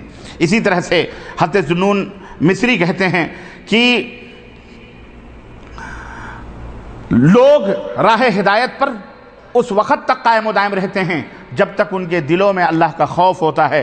جب اللہ کا خوف ختم ہو جاتا ہے تو ضلالت و گمراہیوں کے راہوں پر وہ چل نکلتے ہیں۔ آج دیکھ لیں آج دیکھ لیں، یہ بھی ایک نقطہ ہے گمراہی اور ضلالت کا۔ آج دیکھ لیں جن کے دلوں میں اللہ کا خوف نہیں ہے وہ کس طرح سے دندناتے پھر رہے ہیں، وہ کس طرح سے آیتوں کی، قرآن کی، احادیث کی کم مذاق بھی اڑاتے ہیں، تمسخر بھی اڑاتے ہیں، اور کس طرح سے غلط سلط تعویلات کر کے فاسد طریقے سے اپنے آبا اور اجداد اور اپنے مولویوں اور اپنے علماء کی باتوں کو کس طرح سے قرآن و سنت کو توڑ مروڑ کر ان کی باتوں کو صحیح کرنے کی کوشش کرتے ہیں۔ اگر ان کے دلوں کے اندر اللہ کا خوف ہوتا، اللہ کا ڈر ہوتا، تو حقیقت میں وہ اللہ کی آیتوں کو اس طرح سے توڑ مروڑ نہ کرتے، ضلالت و گمراہیوں کے راستوں پہ نہ جاتے۔ تو جب بندے کے دل سے اللہ کا خوف پیدا ہوتا ہے، جب بندے کے دل میں اللہ کا خوف ہوتا ہے تو وہ بندہ کبھی گمراہ نہیں ہو سکتا، کیونکہ وہ سوچے گا بھی اگر ہمیں اللہ کے سامنے جواب دینا ہے، یہاں تو آپ کے دلوں سے خوف ہی نکال دیا جاتا ہے، ڈرنے کی کیا ضرورت ہے، سلسلے موجود ہیں، ان کے دامن پکڑ لو، ان کے دامن پکڑ لو، یہ حضرت خود ہی تم کو جنت میں پہنچا دیں گے، تم کو کیا ضرورت ہے۔ اس طرح سے اللہ سے بھی بے خوف کر دیا جاتا ہے۔ تم اللہ تک کہاں پہنچ سکتے ہو؟ اللہ تک پہنچنے کے لیے بڑی جد و جہد کی ضرورت ہے، آنکھوں سے خون کے آنسو نکالنے پڑیں گے تب تم اللہ تک پہنچ سکتے ہو۔ تو اب پھر کیا کریں؟ اللہ والوں کے ساتھ لگ جاؤ، یہ اللہ والے ہیں، فلانے اللہ والے ہیں، ان کے دامن سے چمٹ جاؤ، انہوں نے آنکھوں سے خون نکالیں، ان کے پیشابوں سے خون نکلیں، اللہ کے خوف سے انہوں نے اپنے دلوں کو جلا لیا ہے، اللہ کا نور ان کے دلوں کے اندر موجود ہے، اللہ ہی ان کے اندر داخل ہو چکا ہے، یہ فنا فی اللہ ہو چکے ہیں۔ اس طرح کی باتیں کر کے آپ کو اللہ سے دور کر دیا گیا، آپ کے دلوں سے اللہ کا خوف نکال دیا گیا، اور یہ بتایا گیا کہ بس یہی لوگ ہیں کہ ابھی تو بزرگوں تک نہیں پہنچے تو اللہ تک کہاں تک پہنچ سکتے ہو۔ اس طرح کے واقعات اور اس طرح کے قصے اور کرامتوں کے ذریعے اللہ کا خوف دلوں سے ختم کر دیا گیا، آدمی کو گمراہیت و ضلالت کے راستوں پہ ڈال دیا گیا۔ اس لیے میرے عزیزو اس کو سمجھنے کی کوشش کرو۔ حضرت عمر بن عبدالعزیز کہتے ہیں کہ من خاف اللہ اخاف اللہ منہ کل شیء ومن لم یخف اللہ خاف من کل شیء۔ جو اللہ سے ڈرتے ہیں اللہ ان کا ڈر لوگوں تمام چیزوں کے دلوں میں ڈال دیتا ہے۔ سنو ذرا غور سے، عمر بن عبدالعزیز فرماتے ہیں جو لوگ اللہ سے ڈرتے ہیں ان کا خوف، ان کا روب، ان کا دبدبہ، ان کا ڈر اللہ ہر چیز کے اندر ڈال دیتا ہے۔ لیکن جو لوگ اللہ سے نہیں ڈرتے ہیں تو وہ ہر چیز سے ڈرنے لگتے ہیں۔ جو لوگ اللہ سے نہیں ڈرتے وہ ہر چیز سے ڈرنے لگتے ہیں. حاجی صاحب بازار جا رہے تھے, تھوڑی دیر میں تھیلی لے کے واپس آ رہے ہیں. حجن نے پوچھا کیا ہوا, بازار جا رہے تھے؟ بولے وہ بلی راستہ کاٹ گئی. ہاں بلی راستہ کاٹ گئی, کیا ہوا؟ آج کچھ نہ کچھ حادثہ ہونے والا ہے. ہاں یہ بلیوں سے ڈرنے والے, یہ مردوں سے ڈرنے والے, یہ کتوں سے ڈرنے والے, یہ نہ جانے کن کن حیوانات سے ڈرنے والے. کیوں؟ کیونکہ ان کے دل سے اللہ کا خوف نکل چکا ہے, اس لیے مردوں سے بھی ڈرتا ہے, یہ ہر حرکت کرنے والی چیزوں سے ڈرتا ہے, اسے دھڑکن لگی رہتی ہے کہ یہ ہو جائے گا تو پھر گستاخی نہ ہو جائے. اگر ہم نے ایسا, اسی لیے انہیں اللہ کا خوف ہوتا تو یہ خانہ کعبہ, اللہ کا جو خاص, جسے بیت اللہ کا لقب اللہ نے دیا ہے, اسے پیٹھ پھیر کر کے نہ پلٹتے. مردوں کو تو پیٹھ پھیرتے ہوئے ڈرتے ہیں, وہاں سے نکلتے ہیں تو سیدھے نہیں آتے, یوں پیٹھ پھیر کر کے. یہ مزار ہے, یہ درگاہ ہے, یہ شدہ, یہ علم, یہ چبوترے ہیں, تو اسے پیٹھ پھیر کر کے نہیں آتے, اسے یوں الٹا الٹا آتے ہیں. ہے کہ نہیں؟ بابا ناراض ہو جائیں. اور خانہ کعبہ جب چھوڑتے ہیں تو کچھ نہیں, بھاگم بھاگ کسی طرح سے مین گیٹ سے نکلنا, ہم کو بھاگو بھیڑ سے بچنا ہے. ان کے دلوں میں اللہ کا ڈر نہیں. تو جو اللہ سے نہیں ڈرتے وہ ہر شے سے ڈرتے ہیں, لیکن جو اللہ سے ڈرتے ہیں وہ اللہ کے سوا کسی سے نہیں ڈرتے ہیں. تو اپنے دلوں میں اللہ کا ڈر پیدا کرو, ساری دنیا تمہیں سلام کرے گی. جہاں جاؤ گے وہیں تمہارا استقبال ہوگا. ہر آدمی اپنے اپنے انداز سے استقبال کرتا ہے. سمجھ میں آئی یہ بات نہیں؟ اگر تم نیک اور صالح رہو گے, تمہارا کردار, تمہارا کیریکٹر سلف صالحین کے مطابق رہے گا, انشاءاللہ کوئی بھی عدالت, کوئی بھی کورٹ, کوئی بھی کچہری, کوئی بھی حکومت تمہیں تمہارا بال بھی بیکار نہیں کر سکتی. ہم جو کبھی مصیبتوں میں پھنستے ہیں یا کبھی کبھی یہ آتے ہیں, اس کے کئی وجوہات ہوتے ہیں. کچھ تو ہماری اپنی کارستانیاں ہوتی ہیں اور کچھ آزمائشیں رب کی طرف سے ہوتی ہیں. اللہ ان کے درجات کو بلند فرمانا چاہتا ہے, اس لیے ان کو آزمائشوں میں مبتلا کرتا ہے. اور کچھ لوگ اپنے اپنے کارناموں کی وجہ سے کچھ مصیبتوں میں پھنستے ہیں. بہرحال دونوں کے اپنے اپنے کردار ہوتے ہیں, لیکن آپ اپنے کردار کو وائٹ رکھو, اللہ کا ڈر رکھو. رب کی قسم ہے, اللہ کی اطاعت و فرما. کچھ لوگ کہتے ہیں جی وہ ہم اپنے ملکوں میں جاتے ہیں تو ہمیں امیگریشنوں پر یا ایئرپورٹوں پر یا جہاں کہیں بھی جاتے ہیں ہم داڑھی, میں ایک مثال دے رہا ہوں, معاف کرنا, میں یہ نہیں سمجھتا کہ سارا ایمان, سارا اسلام داڑھی ہی کے اندر ہے, ایسی بات نہیں ہے.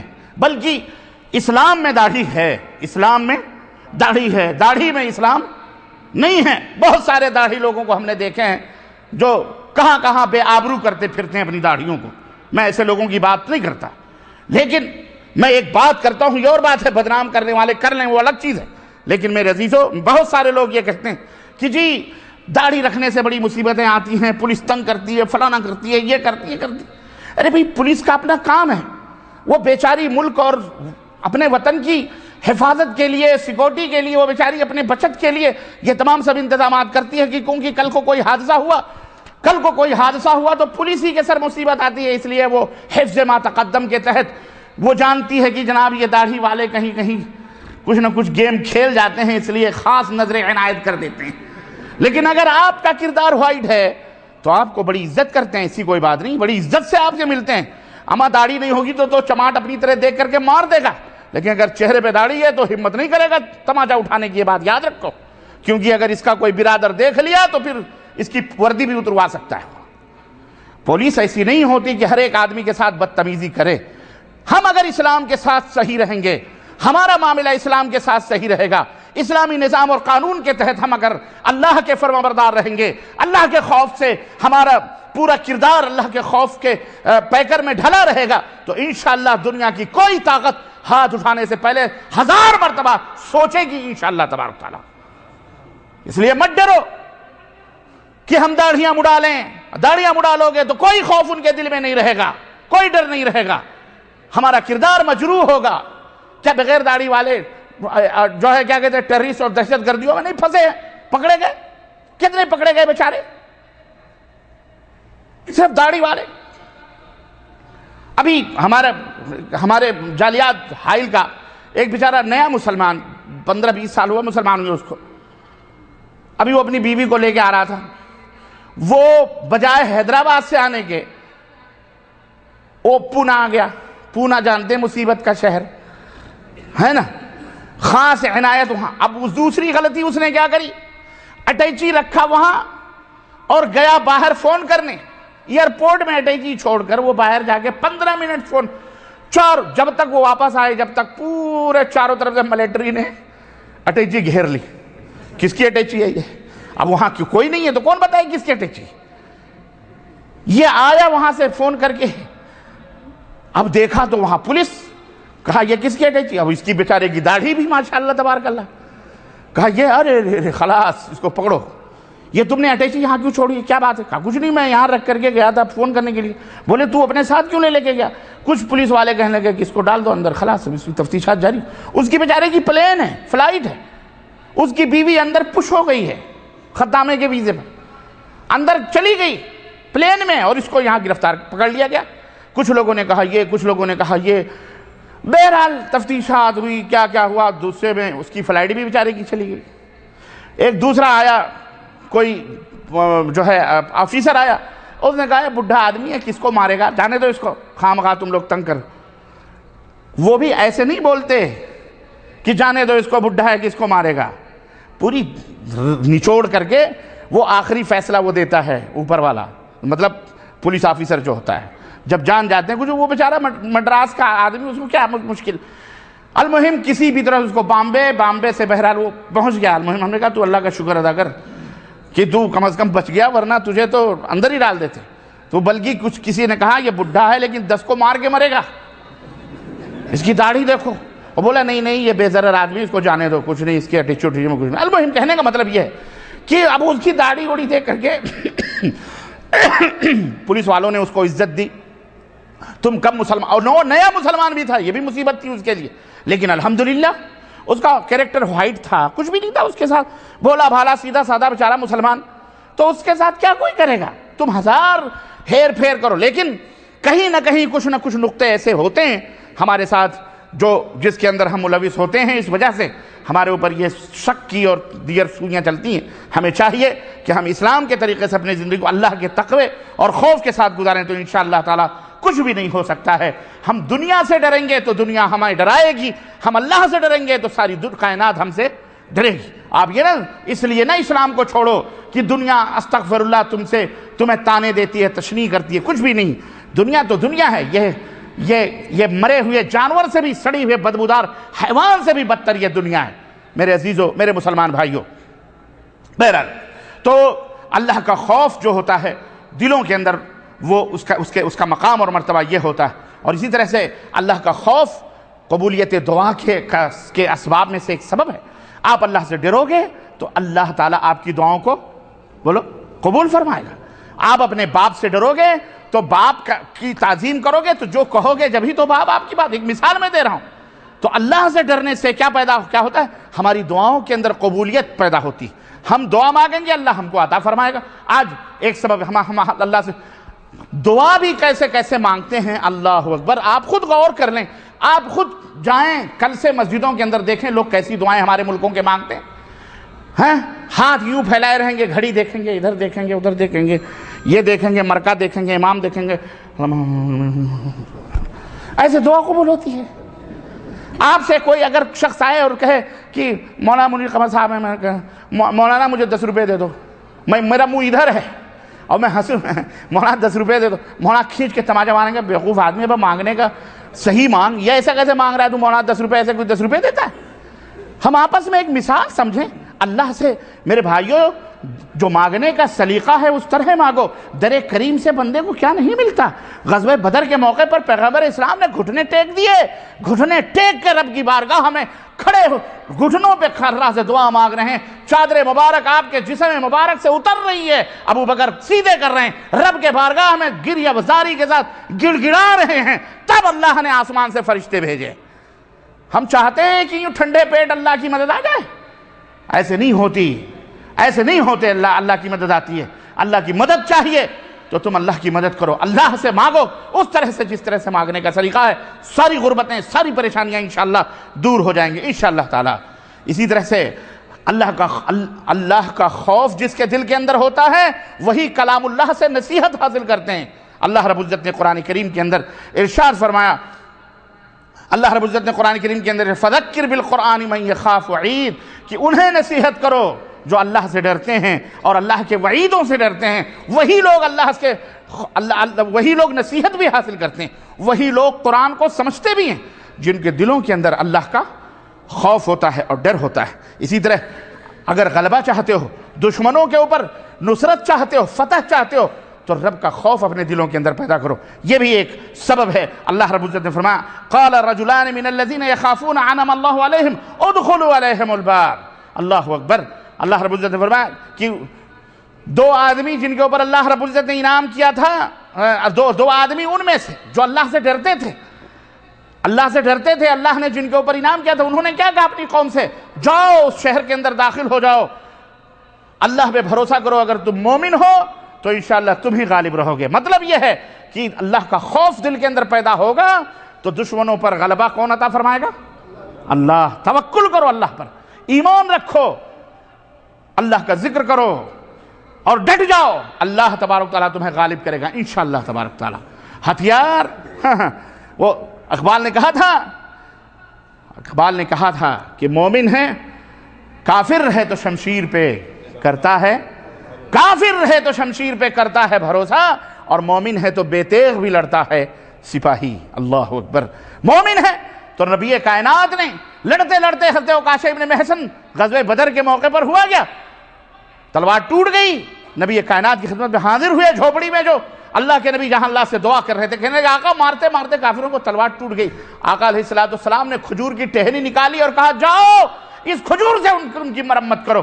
حضرت عکاشہ ابن محصن کہتے ہیں کھجور کی ڈنڈی لے کر جب میں میدان جنگ میں پہنچا اور میں نے حملہ کیا تو وہ کھجور کی ڈنڈی تیز اور ترار تلوار بن گئی, اور وہ تلوار بھی باقی رہی. حضرت موسیٰ کا عصا معجزاتی طور پر تو اسی وقت چینج بھی ہو گیا. سنعیدها سیرتها الاولی, ڈال دو اس عصا کو, سانپ بنا دیں گے.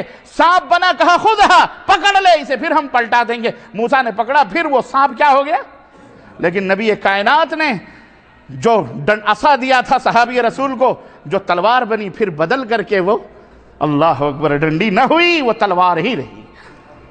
یہ فرق ہے نبوت. تو عرض کرنے کا مطلب یہ ہے کہ تم اللہ کا ڈر ہم اپنے دلوں میں رکھیں گے تو ہم یہ خاک بھی اٹھائیں گے تو انشاءاللہ یہ سونا ہو جائے گا انشاءاللہ تبارک تعالیٰ. اسی طرح سے اللہ کا خوف یہ جنت میں داخلے کا سبب بھی ہے. اللہ کا خوف جس کے دل کے اندر ہوگا اللہ رب العزت اسے جنت کے اندر داخل فرمائے گا. اللہ صحیح سند کے ساتھ ابو ہریرہ رضی اللہ تعالیٰ عنہ کی حدیث ان النبی صلی اللہ علیہ وسلم قال من خاف ادلج ومن ادلج بلغ المنزل. اللہ اکبر. جو اللہ سے ڈرتا ہے جنت میں جانے کا سبب داخل ہونے کا, جو جنت میں جو اللہ سے ڈرتا ہے وہ صبح سویرے اٹھتا ہے, اور جو صبح سویرے اٹھتا ہے وہ منزل کو, منزل تک وہ پہنچتا ہے. یہ نہیں کہ آپ جاگتے سوتے رہیں, سویرے اٹھتا ہے, سویرے کام شروع کرتا ہے. شیخ یہی ہے نا, سویرے کام شروع کرتا ہے, وہ منزل تک پہنچتا ہے. سفر کرنے والا مسافر وہ اپنے منزل کو اپنے پیش نظر رکھتے ہوئے آگے بڑھتا ہے. اور الا ان سلعۃ اللہ غالیہ الا ان سلعۃ اللہ الجنہ. تم جنت کا سفر, جنت کی طرف جانا چاہتے ہو, سنو اللہ کا جو سامان ہے, سلع, اللہ کا جو سامان ہے یہ بہت قیمتی ہے, اور اللہ کا وہ قیمتی سامان کیا ہے؟ اللہ کی جنت ہے. جنت حاصل کرنا چاہتے ہو تو اللہ کا خوف اپنے دل کے اندر پیدا کرو. اپنے دل کے اندر مطلب خوف پیدا ہوگا تو صبح سویرے تم اٹھو گے, ہر معاملات کے اندر, ہر چیز کے اندر تم اللہ رب العزت کی اطاعت و بندگی کے اندر آگے بڑھو گے. اسی طرح سے یہ چند فضائل تھے. اب آئیے میں آپ کو ایک اور بات بتاؤں کہ اللہ رب العزت سے ڈرنے کی کچھ علامتیں کیسے پتہ چلے کہ اس کے دل میں یا ہمارے دل میں. ہم خود ایک میزان آپ کو دیتے ہیں, ہم سب کے لیے ایک ترازو ہے. کیسے پتہ چلے گا کہ ہم اللہ سے ڈرتے ہیں؟ کیسے پتہ چلے گا؟ آج بہت سارے لوگ ہیں ٹوپیاں دیکھ کر, جبے دیکھ کر, ہے نا, عصا اور تسبیح اور مسلح دیکھ کر یہ سوچتے ہیں بہت بڑا اللہ سے ڈرنے والا بندہ ہے, حالانکہ وہ سب سے بڑا شعبدے باد اور فراڈی نکلتا ہے. ایسا ہوتا ہے کہ نہیں ہوتا؟ ہاں تو کیسے پتہ چلے گا کہ یہ بندہ اللہ سے ڈرتا ہے؟ سنو اس کی کچھ علامتیں ہیں۔ ایک علامت یہ ہے کہ اس کی زبان کو دیکھا جائے کہ اس کی جھوٹ نہیں بولتا، غیبت نہیں کرتا، چغلی نہیں کرتا، اسی طرح کسی کے اوپر بہتان نہیں لگاتا، جھوٹے بہتان، ہے نا، اسی طرح سے فضول اور فالتو کوئی گفتگو اور بات چیت نہیں کرتا ہے، اسی طرح سے اپنے آپ کو، اپنی زبان کو رب کے ذکر میں ہمیشہ مشغول رکھتا ہے، اٹھتے بیٹھتے اللہ کا ذکر، اللہ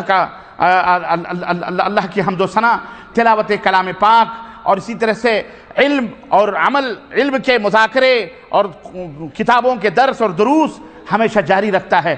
تو زبان سب سے پہلی چیز کیا ہے؟ زبان دیکھیں، زبان سے وہ گالی گلوچ، چغلیاں، غیبتیں، یہ تمام سب چیزیں تو نہیں کرتا، بلکہ اس کی زبان اللہ کے ذکر میں، تلاوت کلام پاک میں، ان سب چیزوں میں مشغول ہوتی ہے۔ نمبر 2، اس کا دل کیسا ہے؟ کیا اس کے دل کے اندر کسی کے خلاف عداوت، بہتان، دشمنی، اسی طرح سے حسد، آپس میں دوستوں اور بھائیوں میں جو حسد ہوتی، یہ حسد سمجھتے ہیں؟ حسد انسان کے اعمال کو ضائع اور برباد کر دیتا ہے، حسد انسان کے نیکیوں کو مٹا دیتا ہے، اس لیے اس حسد سے بچنا چاہیے۔ اور حسد یقیناً یہ دلوں کی بیماریوں میں بہت بڑی بیماری کا نام حسد ہے۔ حسد کس کو کہتے ہیں؟ حسد کہتے ہیں کہ اپنے بھائی کی نعمت کے زوال کی تمنا کرنا۔ مثلاً کوئی بھائی اچھے پوسٹ پر، اچھی عزت اور اس کی تکریم میں ہے، اللہ تعالیٰ اس کو ضائع کر دے، اس کو برباد کر دے، مجھے دے دے، اس کو کیا کہا جاتا ہے؟ حسد۔ یا اس کے لیے وہ ایسے سازشیں کریں، معاملات کرے، اور اس طرح سے اس کو ذلیل اور رسوا کرنے کے لیے بہتان اور نہ جانے کیا، اس کو کہا جاتا ہے حسد۔ اللہ تعالیٰ ہمارے دلوں کو اس سے محفوظ رکھے۔ تو یہ حسد انسان کو ضائع اور اس کے علم اور عمل کو سب کچھ برباد کر دیتا ہے، اس لیے اس حسد سے بچنا چاہیے۔ اور تیسری چیز ہے نگاہ، اللہ کی پسندیدہ اور اللہ کی معروف اور اللہ کی بھلائی کی چیزوں کی طرف اپنی نظروں کو عادی بنایا جائے، اپنی نگاہوں سے وہی کام دیکھا جائے جو اللہ کو پسند ہو، اللہ کو جو ناپسند ہے اس طرف سے اپنی نگاہوں کو پھیر لیا جائے، اپنی نظروں کو اسے محفوظ کیا جائے، رکھا جائے۔ اسی طرح سے حرام کی طرف، کھانے پینے، کپڑے، ان تمام سب غلط چیزوں کی طرف آپ کی نگاہیں نہیں ہونی چاہیے۔ چوتھی چیز ہے انسان کا پیٹ، کہ اس پیٹ کے اندر حلال کھانا جانا چاہیے، حرام کی کمائی کا کھانا اس پیٹ کے اندر داخل نہیں ہونا چاہیے، کیونکہ یہ بہت بڑا گناہ ہے۔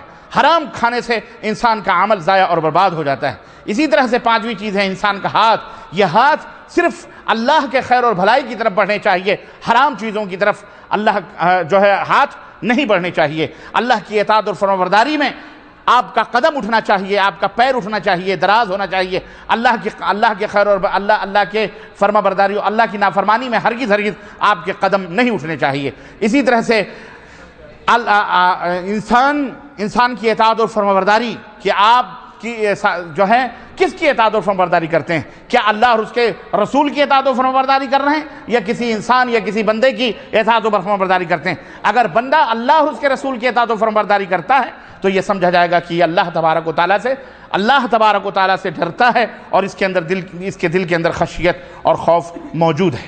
میرے عزیزوں، میرے دوستوں، اس سلسلے میں آپ کو بتاؤں نمونے حضرت انبیاء علیہ السلام کے، سلف صالحین کے بے شمار واقعات اور بے شمار نمونے موجود ہیں۔ میں آپ کو انبیاء علیہ السلام کی تو بات ہی کیا کہنی ہے، اللہ سے وہ کتنا ڈرتے تھے اور کتنا روتے تھے، اس سلسلے میں تو ایک سے ایک روایتیں موجود ہیں۔ حضرت نوح علیہ السلام ہوں یا حضرت آدم علیہ السلام، آپ کو پتہ ہے کہ جنت سے نکالے گئے تو نگاہ آسمان کی طرف نہ اٹھا سکے، اللہ کے خوف، اللہ کے ڈر سے روتے رہے۔ حضرت نوح علیہ السلام کو جب اللہ رب العزت سے دعا کی میرا بیٹا غرق ہو رہا ہے، اللہ بچا لے، اللہ رب العزت نے ڈانٹا اور کہا انی اعوذک ان تکون من الجاہلین، اے نوح خاموش رہو، میں تمہیں نصیحت کرتا ہوں کہ آئندہ تم اس طرح کی فریاد نہ کرنا ورنہ جاہلوں میں سے ہو جاؤ گے۔ یہ تمہارا بیٹا یہ عمل غیر صالح ہے، اس کی شفاعت ہرگز قابل قبول نہیں ہوگی۔ حضرت ابراہیم علیہ السلام کے بارے میں بے شمار اس طرح سے روایتیں موجود ہیں۔ خود نبی کریم صلی اللہ علیہ وسلم کتنا روتے تھے، آپ کو یہ بیان کرنے کی میں نہیں سمجھتا ہوں کہ اس کی کوئی ضرورت ہے۔ حضرت صحابہ کرام رضوان اللہ علیہ اجمعین، چاہے وہ حضرت ابوبکر صدیق ہوں، چاہے وہ حضرت عمر فاروق اعظم ہوں، چاہے وہ اور دیگر صحابہ ہوں، بہرحال واقعات کے واقعات موجود ہیں کہ کس طرح سے اللہ تبارک تعالیٰ سے یہ ڈرتے تھے۔ چنانچہ ایک جگہ حضرت صحیحین کے اندر حضرت ام علا انصاریہ ہیں، کہتی ہیں کہ قال رسول اللہ صلی اللہ علیہ وسلم، سنو ذرا غور سے یہ حدیث، واللہ، یہ کون کہہ رہا ہے؟ نبی کریم صلی اللہ علیہ وسلم فرما رہے ہیں، قسم کھا کے کہہ رہے ہیں، قسم نہ بھی کھائیں تو ان کی بات سچی اور پکی ہے، لیکن بات کو دلوں کے اندر بٹھانے کے لیے اور اہمیت بتانے کے لیے پیغمبر اسلام اللہ کی قسم کھا رہے ہیں، کیونکہ بات جتنی اہم ہوتی ہے اتنی ہی اس کو مضبوط طریقے سے پیش کرنا پڑتی ہے۔ تو نبی کائنات صلی اللہ علیہ وسلم فرماتے ہیں، واللہ لا ادری وانا رسول اللہ ما يفعل بی ولا بکم، اللہ کی قسم ہے مجھے نہیں پتا ہے، مجھے نہیں پتا ہے، میں نہیں جانتا ہوں، حالانکہ میں رسول اللہ ہوں، حالانکہ میں رسول اللہ ہوں، لیکن اللہ کی قسم مجھے نہیں پتا ہے، ما یفعل بی ولا بکم، کہ میرے ساتھ کیا معاملہ ہوگا اور اے میری امت کے لوگوں تمہارے ساتھ کیا معاملہ ہوگا۔ یہ ہے اللہ کا خوف۔ تم کیا سمجھتے ہو؟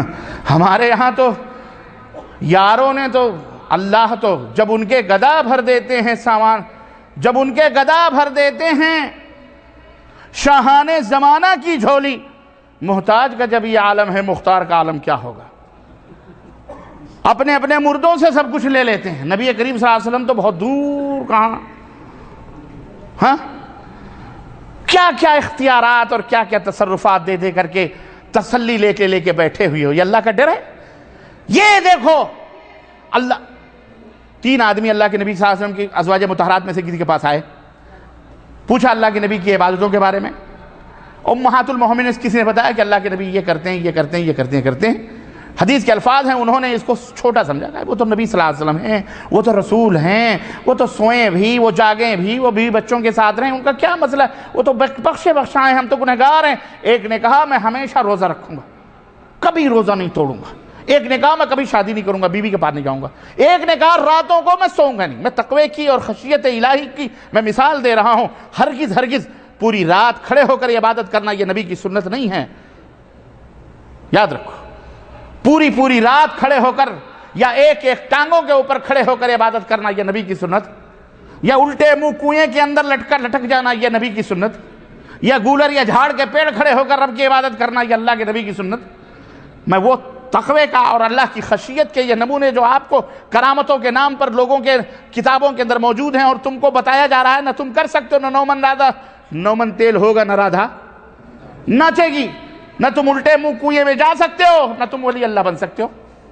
سیدھی سی بات ہے بھائی، سیدھی سی بات ہے۔ ایسی بات بتا دو کہ آدمی وہیں سرنڈر ہو جائے کہ بھیا ایسی ولایت کرنے کے لیے تو ہمیں تو بہت کچھ جھیلنا پڑے گا، تو بہت مشکل ہو جائے گی، ہم تو ولی بن ہی نہیں سکتے۔ تو آپ نہ ولی بن سکتے ہیں تو پھر ولی کے دامن میں لگ جائیں، بس یہی آپ کے نجات کے لیے کافی ہے۔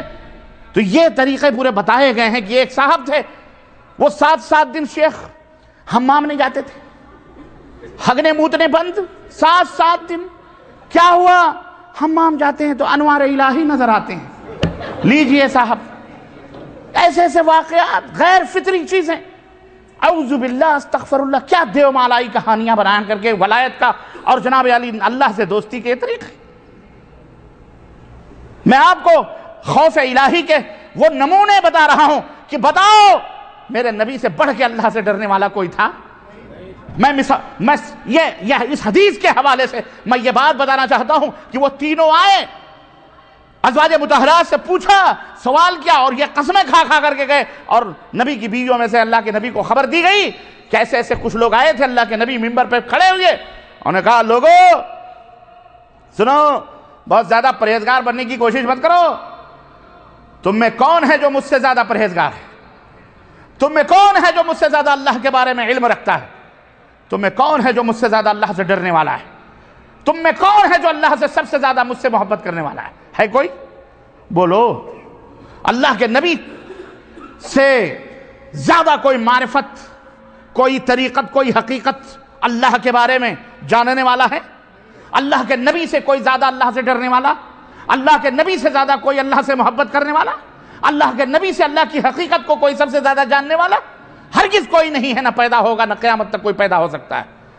اللہ کے حبیب نے فرمایا میں تم سے زیادہ اللہ سے ڈرنے والا، تم سے زیادہ اللہ سے محبت کرنے والا، تم سے زیادہ اللہ کا قریبی، تم سے زیادہ اللہ کے بارے میں جاننے والا، لیکن میں روزہ رکھتا بھی ہوں، روزہ نہیں بھی رکھتا ہوں، میں شادی بھی کرتا ہوں، بیوی سے بھی ملتا ہوں، راتوں کو اپنی بیویوں سے بھی ملتا ہوں، اور میں نہیں بھی ملتا ہوں، میری یہ سنت ہے، اور جو اس میری سنت کو چھوڑ کر کوئی اور طریقہ ایجاد کرے گا فلیسا منی، تو وہ مجھ سے نہیں ہے، میری سنت کا وہ مخالف ہے۔ تو آپ وہ طریقے اللہ کے خوف کے نہ بدلائیں کہ ہگنے مودنے سے بھی آدمی ڈنڈی مار لے۔ میری زبان ذرا ذرا کہیں کہیں پھسل جاتی ہے اور لوگ کہتے ہیں جی بھی بزرگوں کی توہین کر رہا ہے نا، رقیبوں نے رپٹ لکھوائی ہے جا کے تھانے میں کہ اکبر نام لیتا ہے خدا کا اس زمانے میں۔ میری طبیعت جل جاتی ہے اس وقت جب کوئی اللہ کی توحید کی چادر کو چھیننے کی کوشش کرتا ہے، جب نبوت اور رسالت کے مقام اور مرتبے پر للو پنچو جمن سبراتی کو کھڑا کرنے کی کوشش کرتا ہے، ناپاک اور ملک اور گندے لوگوں کو کھڑے کرنے کی کوشش کرتا ہے، تب میری زبان تلوار بنتی ہے اس رسالت کے تقدس کو اور اس کی عظمت کی حفاظت کے لیے۔ اگر ہاتھوں میں تلوار نہ صحیح تو زبان کو میں تلوار بنا لیتا ہوں۔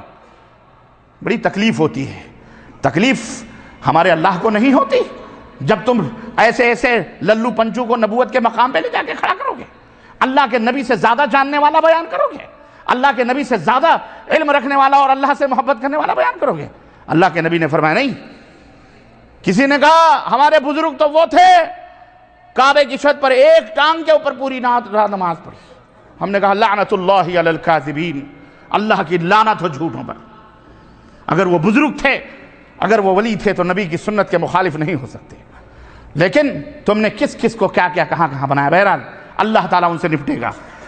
عرض کرنے کا مطلب یہ ہے کہ تقوی اور پرہیزگاری اور خوف الہی کے وہ نمونے سنو نہ، تم یہ جو آج ہمارے 14 صدی یا یہ لال پیلی کتابوں میں تمہیں ملے گی نا، یہ نہ تمہیں صحابہ میں ملے گی، نہ انبیاء میں ملے گی، نہ تابعین میں ملے گی، نہ تبع تابعین میں ملے گی۔ یہ سب شیطانی فطرت رکھنے والے ہیں، انہی لوگوں میں اولیاء اور شیاطین جو ہیں یہی سب چونچلے ان کے ہاں ملیں گے۔ کوئی کچھ کر رہا ہے، کوئی کچھ کر رہا ہے، الغرض استغفر اللہ۔ بہرحال میں کہاں تک جاؤں، کیا بتاؤں آپ کو۔ سنو، حضرت عائشہ رضی اللہ تعالیٰ عنہ کہتی ہیں کہ سألت رسول اللہ صلی اللہ علیہ وسلم عن هذه الآیہ، ایک آیت کریمہ نازل ہوئی، میں نے اس آیت کے مفہوم کے بارے میں نبی صلی اللہ علیہ وسلم پوچھا، والذین یؤتون ما آتوا وقلوبهم وجلہ، کہ جو لوگ اللہ کی راہ میں دیتے ہیں، جو دیتے ہیں اور پھر ان کے دل کپ کپاتے رہتے ہیں، لرزتے رہتے ہیں۔ میں نے اس آیت کے بارے میں اللہ کے نبی سے پوچھا کہ جب اللہ کی راہ میں دیتے ہیں تو وہ کپ کپاتے کیوں ہیں، ان کے دل ڈرتے کیوں ہیں؟ کیا وہ شراب پیتے ہیں؟ کیا وہ زنا کرتے ہیں؟ کیا وہ یشربون الخمر ویسرقون؟ کیا وہ چوری کرتے ہیں؟ قال لا یا بنت الصدیق، اللہ اکبر، لا یا بنت الصدیق، نبی نے بھی ابو بکر کو صدیق، یہ صدیق کی بیٹی، یہ بات نہیں ہے جو تو سمجھ رہی ہے، صدیق کی بیٹی۔ اللہ، کیا پیارا خطاب تھا ابو بکر صدیق کو۔ اور ظالم نام لے کر کے جلتے ہیں، نام لے کر کے۔ ایک رافضی خبیث نے یوٹیوب پہ میں نے دیکھا لکھا ہوا ہے کہ میں کبھی زندگی بھر عمر کے دروازے سے، جو باب عمر ہے مدینے میں، اس باب عمر سے کبھی داخل نہیں ہوا۔ تو کسی اہل السنہ والجماعہ کے کسی سلفی شخص نے اس کے اوپر نوٹ لگائی کہ قربان جائیں عمر، تیرے مرنے کے بعد بھی تیرے دشمنوں کے شیطان تیری گلی سے بھاگ جاتا ہے۔ ہاں، تیرے مرنے کے بعد بھی شیطان تیری گلی سے بھاگ جاتا ہے۔ یہ میرے نبی کا معجزہ، تو یہ سے شیاطین کا کیا ہے؟ ہاں، صدیق کی بیٹی، یہ بات نہیں ہے۔ بات کیا ہے؟ اللہ کے نبی نے فرمایا بات یہ ہے وَلَكِنَّهُمُ الَّذِينَ يَصُومُونَ وَيَصُلُّونَ وَيَتَصَدَّقُونَ وَهُمْ يَخَافُونَ أَلَّا تُقْبَلَ مِنْهُمْ اللہ اکبر اولئک یسارعون فی الخیرات۔ نہیں، ایسی بات نہیں۔ وہ اللہ کی راہ میں خرچ کرتے ہیں، صدقہ کرتے ہیں، وہ ایسا نہیں کہ وہ شراب پیتے ہیں، نہیں، بلکہ وہ نماز پڑھتے ہیں، روزہ رکھتے ہیں، حج کرتے ہیں، سب کچھ کرتے ہیں، لیکن اللہ سے اس بات پر ڈرتے ہیں کہ کہیں یہ صدقہ اللہ کے ہاں قبول نہ، ایسا نہ ہو کہ یہ صدقہ مردود ہو جائے۔ اس بات سے ڈرتے ہیں کہ اللہ کہیں قبول نہ، اگر قبول نہیں کیا تو کیا فائدہ، اس سے ڈرتے ہیں۔ آج تو ہم نے 4 رکعت نماز پڑھی، ظہر پڑھ لی، مغرب پڑھ لی، عشاء پڑھ لی، تو ہم سمجھتے ہیں خلاص جنت کا ٹکٹ ہم لے کے بیٹھ گئے. ہرگز نہ سوچو. یہ حدیث پاک ہمیں بتاتی ہے کہ تم نیکیاں کرتے رہو لیکن اللہ سے ڈرتے رہو کہ کہیں ایسا نہ ہو کہ اللہ اسے مردود کر دے. اللہ سے دعا کرتے رہو کہ اللہ اسے قبول فرما لے. اے اللہ ٹوٹی پھوٹی یہ حرکتیں اللہ قبول فرما لے. اللہ تعالیٰ اسے جو کچھ بھی اللہ قبول فرما لے. یہ ہے اس آیت کا اس حدیث پاک کا مطلب. بہرحال ایک دن ہمارے سلف صالحین جو تھے ان کے ہاں حضرت ابن ابو ملیکہ کہتے ہیں ادرکت 30 من اصحاب رسول اللہ صلی اللہ علیہ وسلم کلہم یخاف النفاق علی نفسی. میں نے 30 صحابہ سے ملاقات کی. 30 صحابہ جو تھے سب اللہ سے اتنا ڈرتے تھے کہ اپنے دل کے نفاق کے اوپر خوف زدہ تھے کہ کہیں ہمارا شمار منافقوں میں نہ ہو جائے. ڈرتے تھے اس بات سے کیونکہ عمل کے اندر ریاکاری, دکھاوا, نفاق, یہ تمام سب چیزیں جس سے آج ہم بے خوف ہیں. اس لیے میرے عزیزو ہنستے امام حسن بصری رحمۃ اللہ علیہ کہتے ہیں کہ جو مومن ہوگا وہ اپنے ایمان سے کبھی بے خوف نہیں ہوگا. یعنی ایمان لانے کے بعد خلاص چوپٹ دروازے کھلیں جو چاہو کرو, ایسا نہیں. جو مومن ہوگا وہ اپنے ایمان کے ضائع ہونے کا خطرہ ہمیشہ محسوس کرے گا. جو منافق ہوگا وہ ہمیشہ بے خوف رہے گا اپنے ایمان سے. اس لیے میرے عزیزو, میرے دوستو, آخری بات, آپ کی اٹھک بیٹھک, بے قراریاں اور اضطرابیاں مجھے بتا رہی ہیں کہ میں اپنے موضوع کو سمیٹتے ہوئے اپنی آخری بات میں 2 اور واقعات میں بیان کرنا چاہتا ہوں. بھلے یہ واقعات ہماری کتابوں میں موجود ہیں, سلف سے ثابت ہیں اور واقعی, اور جنہوں نے لکھے وہ معتبر شخصیتیں ہیں. ہم نے خود سنے خطیب سے, انہوں نے ایک واقعہ بیان کیا. یہ دمشق کا واقعہ کی اس کی جامع مسجد میں ایک نوجوان, اللہ کے خوف کی میں بات بتا رہا ہوں, میں اللہ کے خوف کی بات, اور اس طرح کے روایات آپ کو بخاری میں ملیں گے. وہ غاروں میں رہنے والے لوگوں کا, اور وہ اپنے چچا کی اپنی چچیری بہن کے ساتھ بدکاری کرنے والا واقعہ, وہ سب باہر. میں اس سے تھوڑا سا ہٹ کر, کیونکہ یہ واقعات آپ کے دماغ میں ہیں, میں ایک واقعہ بیان کرنا چاہتا ہوں جس کو شیخ عبدالسلام عبدالوحید بالی نے بھی اپنی کتاب جنوں اور شیطانوں کے مکر میں لکھا ہے. اس کے اندر میں نے واقعہ پڑھا, مجھے عجیب حیرت ہوئی کہ شیطان کس طرح سے مکر ڈالتا ہے. ایک نوجوان اور خوبصورت شخص ایک گلی سے گزرا, کسی ملک شام کا واقعہ ہے یا کہیں کا واقعہ ہے بہرحال, اور اس گلی سے گزرتے ہوئے ایک خوبصورت گھر سے گزرا. وہاں پہ ایک مالدار گھرانے کی کوئی دوشیزہ لڑکی کھڑکی سے جھانک رہی تھی. اس نوجوان کے اوپر اس کا دل آیا اور اس نے کسی بہانے سے اس نوجوان کو بلایا, اپنی لونڈی کو بھیجا, کہا اس نوجوان کو بلا کے لے آؤ. وہ نوجوان آیا, کیا بات ہے, کہا ہماری جو ملکہ وہ بلا رہی ہے آپ کو. نوجوان اندر گیا, اس نے چپکے سے دروازہ بند کروا لیا پیچھے سے, اور اس سے کہا کہ تمہیں سچ سنور کے, اس نے کہا کہ تمہیں ہم سے غلط کام کرنے, بدکاری کرنی. طالب علم تھا بیچارہ, بدکاری کرنے. نوجوان گھبرا گیا, اس نے کہا اعوذ باللہ, کہا میں یہ کام کیسے کر سکتا ہوں, تمہیں اللہ سے ڈرنا چاہیے. کہنے لگی دیکھو میں بڑے گھرانے کی عورت ہوں, اگر تم نے یہ حرکت نہیں کری تو تم اس وقت ہمارے قبضے میں ہو. ہم نے فوراً شور مچانا ہے اور فوراً پولیس کو اور حکومت کو خبر کرنی ہے, اور تمہارا معاملہ ہم یہاں سے صاف کر دیں گے, اور یاد رکھو تم سڑو گے جیل کے اندر, ورنہ جو ہم کہتے ہیں وہ تم کو کرنا ہے. اب یہ ایک عجیب و غریب مخمص ہے, لیکن اللہ کا وَمَن يَتَّقِ اللَّهَ يَجْعَلْ لَهُ مَخْرَجًا وَيَرْزُقْهُ مِنْ حَيْثُ لَا يَحْتَسِبُ. میرے عزیزو, جو اللہ سے ڈرتے ہیں اللہ ان کے لیے کوئی نہ کوئی آشائش کے راستے ضرور کھولتا ہے. واللہ بتلا رہا ہوں, آشائش کے راستے کھولتا ہے. اللہ اکبر, اللہ رب العزت راستے کھولتا ہے. اس نوجوان نے سوچا, بہت سمجھایا لیکن وہ نہیں ماننے کے لیے. اس نے کہا نہیں, تمہیں ہمارے ساتھ یہ غلط کام کرنے ہیں. اس نے کہا اب کیا کریں. اس نے کہا ٹھیک ہے, کوئی بات نہیں, آپ ہمیں اپنے حمام کے راستے بتا دیں, میں ذرا فارغ ہو جاؤں اپنی ضروریات سے, اس کے بعد میں آپ جو کہیں گی وہ کرنے کے لیے میں تیار. سنو کیا کر سکتا ہے وہ نوجوان. وہ گیا حمام گیا, وہ بھی اپنا سچ سمر کے غرفے میں خوشبو وغیرہ لگا کے بیٹھی معطر انتظار میں کہ ابھی وہ بھی سچ سمر کے آئے گا. نوجوان نے کچھ نہیں سوچا, اس کے دل میں کچھ نہیں آیا. پہلے زمانے میں فلش ٹائپ کے یہ حمامات ٹوائلٹس نہیں ہوتے تھے, کھڈیاں ہوتی تھیں, باہر سے بھنگنے اپنا کما کے چلی جاتی تھیں پیچھے گھروں کے پیچھے سے. آج بھی بہت سارے پرانے گھروں میں, گاؤں میں, دیہاتوں میں اس طرح کی ہوتی ہیں. بہرحال اس نوجوان نے اللہ کا خوف, اللہ کا ڈر, اس نے وہ سارے پیخانے جو پڑے ہوئے تھے اپنے جسم کے اوپر ملنا شروع کر دیا. اپنے منہ پر, اپنے سر پر, اپنے جسم پر, پورے بدن پر وہ بدبودار پیخانے مل کر وہ اسی حالت میں اس لڑکی کے کمرے میں جب داخل ہوا, اس نے کہا میں حاضر ہوں. اس نے جب اس کی یہ کیفیت دیکھی، بدبو سے پورا گھر پھٹ پڑا، اس نے کہا نکال اس منحوس کو، نکال دے اس کو، نوکرانی سے کہا بھگا اس کو۔ اللہ اکبر! وہ نوجوان کو نوکرانی نے بھگا دیا، دروازہ بند کر دیا اور نوجوان باہر نکلا۔ شیخ نے لکھا ہے اور تاریخ میں بھی ان کا نام آیا ہوا ہے، کہیں میں بھول رہا ہوں اس وقت، مرتے دم تک اللہ نے اس نوجوان پر یہ مہربانی کری، مرتے دم تک اس کے جسم سے وہ پیخانہ نہیں بلکہ جس گلی سے گزرتا تھا اس کے جسم سے خوشبو پھوٹتی تھی۔ یہ اللہ کا خوف تھا، یہ وہ اللہ کا ڈر تھا کہ اللہ رب العزت کے خوف سے اس نے اس گندگی کو اپنے جسم پہ ملا تھا، لیکن وہ گندگی بھی کیا ہو گئی؟ خوشبو میں تبدیل ہو گئی۔ یہ رب اللہ جس کو چاہے جو کر دے۔ اسی طرح سے دمشق کی مسجد میں اس طرح سے ایک نوجوان بھوکا، 3 دن کا بیچارہ طالب علم پریشان، اب اس کو کوئی کھانے پینے کا، غربت بھی جو طالب علم ہیں، علماء طلباء سب جانتے ہیں کہ کس طرح سے کچھ نہ کوئی مرحلے آتے ہیں زندگی کے اندر۔ وہ نوجوان پریشان بھوکو پیاس سے، کیا کرے کچھ بھی نہیں سمجھ میں آ رہا اس کو، کسی کے سامنے خود ہی ہاتھ بھی پھیلانے پہ نہیں وہ کر رہی ہے۔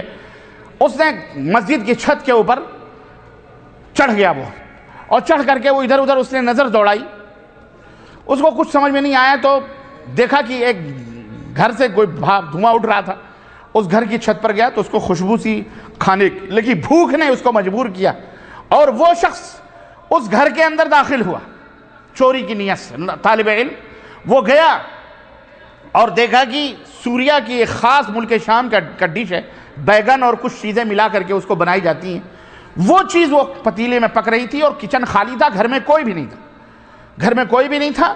وہ چپکے سے گیا اور اس نے جلتے ہوئے پتیلی میں سے وہ چیز ہاتھ سے نکالی، وہ جل بھی گیا۔ جب اس نے ہاتھ سے نکالا اس کو جلا، اس وقت اس کے دل نے کہا کہ یہ دنیا کی جلتی ہوئی آگ اللہ کے بندے تو اٹھا گئے، اپنے پیٹ کی آگ بجھائے گا، کل اگر قیامت کے دن تجھے اللہ جہنم میں ڈالے گا تو اسے تو کیسے برداشت کر سکتا ہے؟ چنانچہ اس نے منہ سے وہ نوالا کاٹا تھا، اس نے ویسے ہی بیگن چھوڑے، منہ سے اٹھا کے پھینکے، اور پھر اسی حالت میں جس راستے سے وہ آیا تھا نوجوان، پھر آگے مسجد کے اندر اسی طرح سے اللہ سے توبہ کرتے ہوئے بیٹھ گیا۔ استاد آئے، استاد نے درس دی، پڑھانے کے بعد میں ابھی استاد پڑھائی ختم ہوئی کہ ایک شخص ایک بڈھا اپنے ساتھ ایک عورت کو لے کر کے مسجد کے دروازے پہ آیا، اور اس نے شیخ سے کہا شیخ میری یہ بچی ہے، یتیم ہے، میں اس کا چچا ہوں، اس کی شادی ودی نہیں ہوئی ہے، میں اس کی شادی جو ہے کسی نوجوان سے، نیک صالح نوجوان سے کرنا چاہتا ہوں، تو آپ بتائیں کسی طالب علم کو کہ میں اس سے نکاح اس کا کروانا چاہتا ہوں۔ سنیں آپ، شیخ نے ادھر ادھر نظر دوڑائی، اساتذہ بھی ہوتے ہیں، بڑے بڑے لوگوں کو ذرا کم ہی پوچھتے ہیں، جو ان میں غریب ہوتے ہیں انہی کے گلے باندھنے کی کوشش کر دیتے ہیں۔ ہاں نہیں صحیح بتا رہا ہوں، وہ دیکھا وہ پردیسی آدمی ہے، بھوکا پیاسا، وہ فلاں تعال ادھر آؤ، کہا تمہاری شادی ہوگی؟ کہا حضرت شادی نہیں ہوئی، میں تو طالب علم ہوں۔ کہا شادی کرو گے؟ کہا اپنے ہی کھانے یہ لالے پڑے ہوئے ہیں، آپ شادی کی بات کر رہے ہو، میں کیسے شادی کر سکتا ہوں؟ بولے نہیں شادی کرو گے اللہ تمہیں برکت دے گا، تم شادی تیار ہو جاؤ۔ کہا حضرت ٹھیک ہے کوئی بات نہیں، آپ حکم کر رہے ہیں تو میں شادی کر لوں گا۔ کہا یہ نوجوان ہے، اس کے ساتھ اپنی بیٹی بیاہ دو گے؟ اس نے کہا حضرت کوئی بات نہیں۔ اس نے کہا ٹھیک ہے، نکاح ہو گیا مسجد کے اندر۔ سنیں آپ، نکاح ہو گیا مسجد کے اندر۔ اب اس چچا نے کہا کہ اب میری تو بچی اکیلی ہے، میں تو دوسرے گھر میں رہتا ہوں، اب آپ اجازت دو کہ یہ اپنے شوہر کو اپنے ساتھ لے جائے۔ اللہ اکبر، اللہ اکبر، اللہ کا کرشمہ دیکھیں۔ لڑکی نے کہا حضرت، کہا کوئی بات نہیں، مہر استاد نے بھی کچھ مدد کی، مہر وہر دے دیے بہرحال، اور اس طرح سے وہ بیچارہ، اس عورت نے کہا اب ہمارے گھر چلیں۔ چچا، دولہا اور وہ لڑکی، وہ تینوں گئے۔ چچا نے دروازے پہ بیٹی کو رخصت کیا اور کہا یہ تمہارا شوہر ہے بیٹا، اب لے کے جاؤ، نکاح ہو گیا خلاص۔ جب وہ گھر کے اندر داخل ہوا، اس نوجوان کے حیرت کی انتہا نہ رہی کہ یہ تو وہی گھر تھا جس گھر کی چھت پر وہ آیا ہوا تھا، یہ وہی گھر تھا جس گھر کی چھت پر آیا ہوا تھا۔ اور جب اندر داخل ہوا تو بہت ہی پریشان سا ہو گیا۔ بیوی نے چہرہ کھولا اور کہا کہ آپ یہاں تشریف رکھیں، آپ کو بھوک لگی ہوگی، میں نے بہت اچھا کھانا پکایا ہے، میں کھانا لے کر کے آتی ہوں۔ وہ گئی اور اس نے وہی ہڈیا اٹھائی، اور ہڈیا اٹھا کر کے جب اس کے سامنے رکھا پلیٹ میں، تو اس نوجوان کے سامنے وہ کٹا ہوا بیگن بھی اسی پلیٹ میں تھا. وہ آنکھوں سے اس کے آنسو جاری ہو گئے، اس کے آنکھوں سے آنسو جاری ہو گئے. بیوی نے کہا خوشی کا دن ہے، خوشی کا مقام ہے، اللہ نے گھر دیا تمہیں، مجھ جیسی حسین و خوبصورت بیوی دی، کھانا بھی دیا، تم روتے کیوں ہو؟ اللہ اکبر، کیوں روتے ہو؟ اس نے کہا میں اللہ کی رحمت پر رو رہا ہوں. کہا بات کیا ہے؟ کہا بات یہ ہے کہ میں 3-4 دن کا بھوکا پیاسا پردیسی، میں طالب علم، میرے پاس ایک کوڑی بھی نہیں کہ میں اپنے پیٹ کی بھوک بجھا سکوں. میں اسی تمہارے گھر کی چھت پر میں ابھی تھوڑی دیر پہلے آ کے گزرا ہوں، اور میرے سامنے وہی بیگن کا ٹکڑا ہے جسے میں اللہ کے خوف سے چھوڑ کے گیا تھا کہ میں نے یہ سوچا اگر تو یہ کھا لے گا تو کل قیامت کے دن اللہ کے عذاب کا سے کیسے بچ سکتا ہے، جب اس انگار سے تجھے اتنی تکلیف ہو رہی ہے، اسے نہیں کھا پا رہا. میں یہ بیگن چھوڑ کے گیا تھا جو بیگن آج تم ہمارے سامنے لائی. اللہ اکبر. اس عورت نے کہا کہ پھر نوجوان تو اللہ کی رحمت پر خوش ہو جا کہ اللہ نے تیرے تقوی اور پرہیزگاری اور اللہ کی خشیت سے تجھے گھر بھی دیا، تجھے بیوی بھی دی، کھانا بھی دیا. اور اللہ نے، میں اللہ سے دعا کرتی تھی کہ اللہ مجھے نیک اور پاک باز شوہر ملے، تجھ جیسا پاک باز شوہر مجھے مل گیا. میرے عزیزو، وَمَن يَتَّقِ اللَّهَ يَجْعَل لَّهُ مَخْرَجًا، اللہ سے جو ڈرتے ہیں اللہ ان کے لیے آشائشیں پیدا کرتا ہے، روزیوں کے لیے ایسے راستے بناتا ہے اور ان راہوں سے روزی دیتا ہے کہ وہ سوچ نہیں سکتے کہ وہ کہاں سے انہیں روزیاں ملتی ہیں. اسی طرح سے میرے عزیزوں اور دوستوں اور بھائیوں، جو اللہ رب العزت کا خوف اپنے دلوں کے اندر رکھتے ہیں، اللہ تعالیٰ کی رحمتیں اور برکتیں ان کے اوپر ہوتی ہیں. اور بہت سارے اس سلسلے میں بہت سارے واقعات ہیں اسلاف کے، صحابہ کے، تابعین کے اور اللہ کے رسول صلی اللہ علیہ وسلم نے فرمایا من ترک شیئا للہ عوضہ اللہ خیرا منہ، او کما قال رسول اللہ صلی اللہ علیہ وسلم، جو اللہ کے لیے کسی چیز کو ترک کر دیتے ہیں، اللہ تبارک و تعالی ان سے اس چیز سے بہتر بدلہ اللہ تعالیٰ انہیں عطا فرماتا ہے. تو اللہ کے لیے اللہ کا خوف ہم اپنے دلوں میں پیدا کریں، اپنی آنکھوں میں اللہ کے لیے محبت کے آنسو لائیں اور روئیں، اللہ رب العزت سے گرائیں، گریہ وزاری کریں تنہائیوں میں. میرے عزیزوں، اپنی اولاد کو، اپنے بیوی بچوں کو، سب کو نصیحت کریں. اللہ تعالیٰ سے دعا ہے کہ اللہ تبارک تعالیٰ ہمیں اور آپ کو، کہنے اور سننے والوں کو اللہ اپنا تقوی، اپنی پرہیزگاری عطا فرمائے، اور اپنے دلوں میں، ہمارے دلوں میں اللہ اپنی خشیت، اپنا خوف اللہ تبارک تعالیٰ پیدا فرمائے، اور اللہ تعالیٰ ہماری آنکھوں اور ہمارے دلوں میں اپنا ڈر پیدا فرمائے، اور اللہ عز و جل ہمیں تمام مصیبتوں سے نجات عطا فرمائے، اور ہمیں تمام پریشانیوں سے اللہ تعالیٰ دور فرمائے، اور اللہ حاسدوں کے حسد اور شر پسندوں کے شر سے اللہ محفوظ فرمائے، اور اللہ ظالموں کے ظلم اور عدوان سے اللہ تمام مومنین، موحدین، متبعین سنت اور دعات اور علماء اور تمام مشائخ کی اللہ تبارک تعالیٰ حفاظت فرمائے، اور تمام سامعین سامعات کی سب کی حفاظت فرمائے، اور اللہ دشمنوں کے مکر اور قید اور شر کو انہی کے اندر ڈال دے مولا، اور ان کے اوپر اپنا قہر نازل فرمائے، اور اللہ تبارک تعالیٰ انہیں اپنی سخت گرفت ان کے اوپر نازل فرمائے، اور اللہ تبارک تعالیٰ ان کے مکر اور قید کو خلاف کما فرمائے. آمین یا رب العالمین. وصلی اللہ علی نبینا محمد وعلی آلہ وصحبہ اجمعین. والسلام علیکم ورحمۃ اللہ.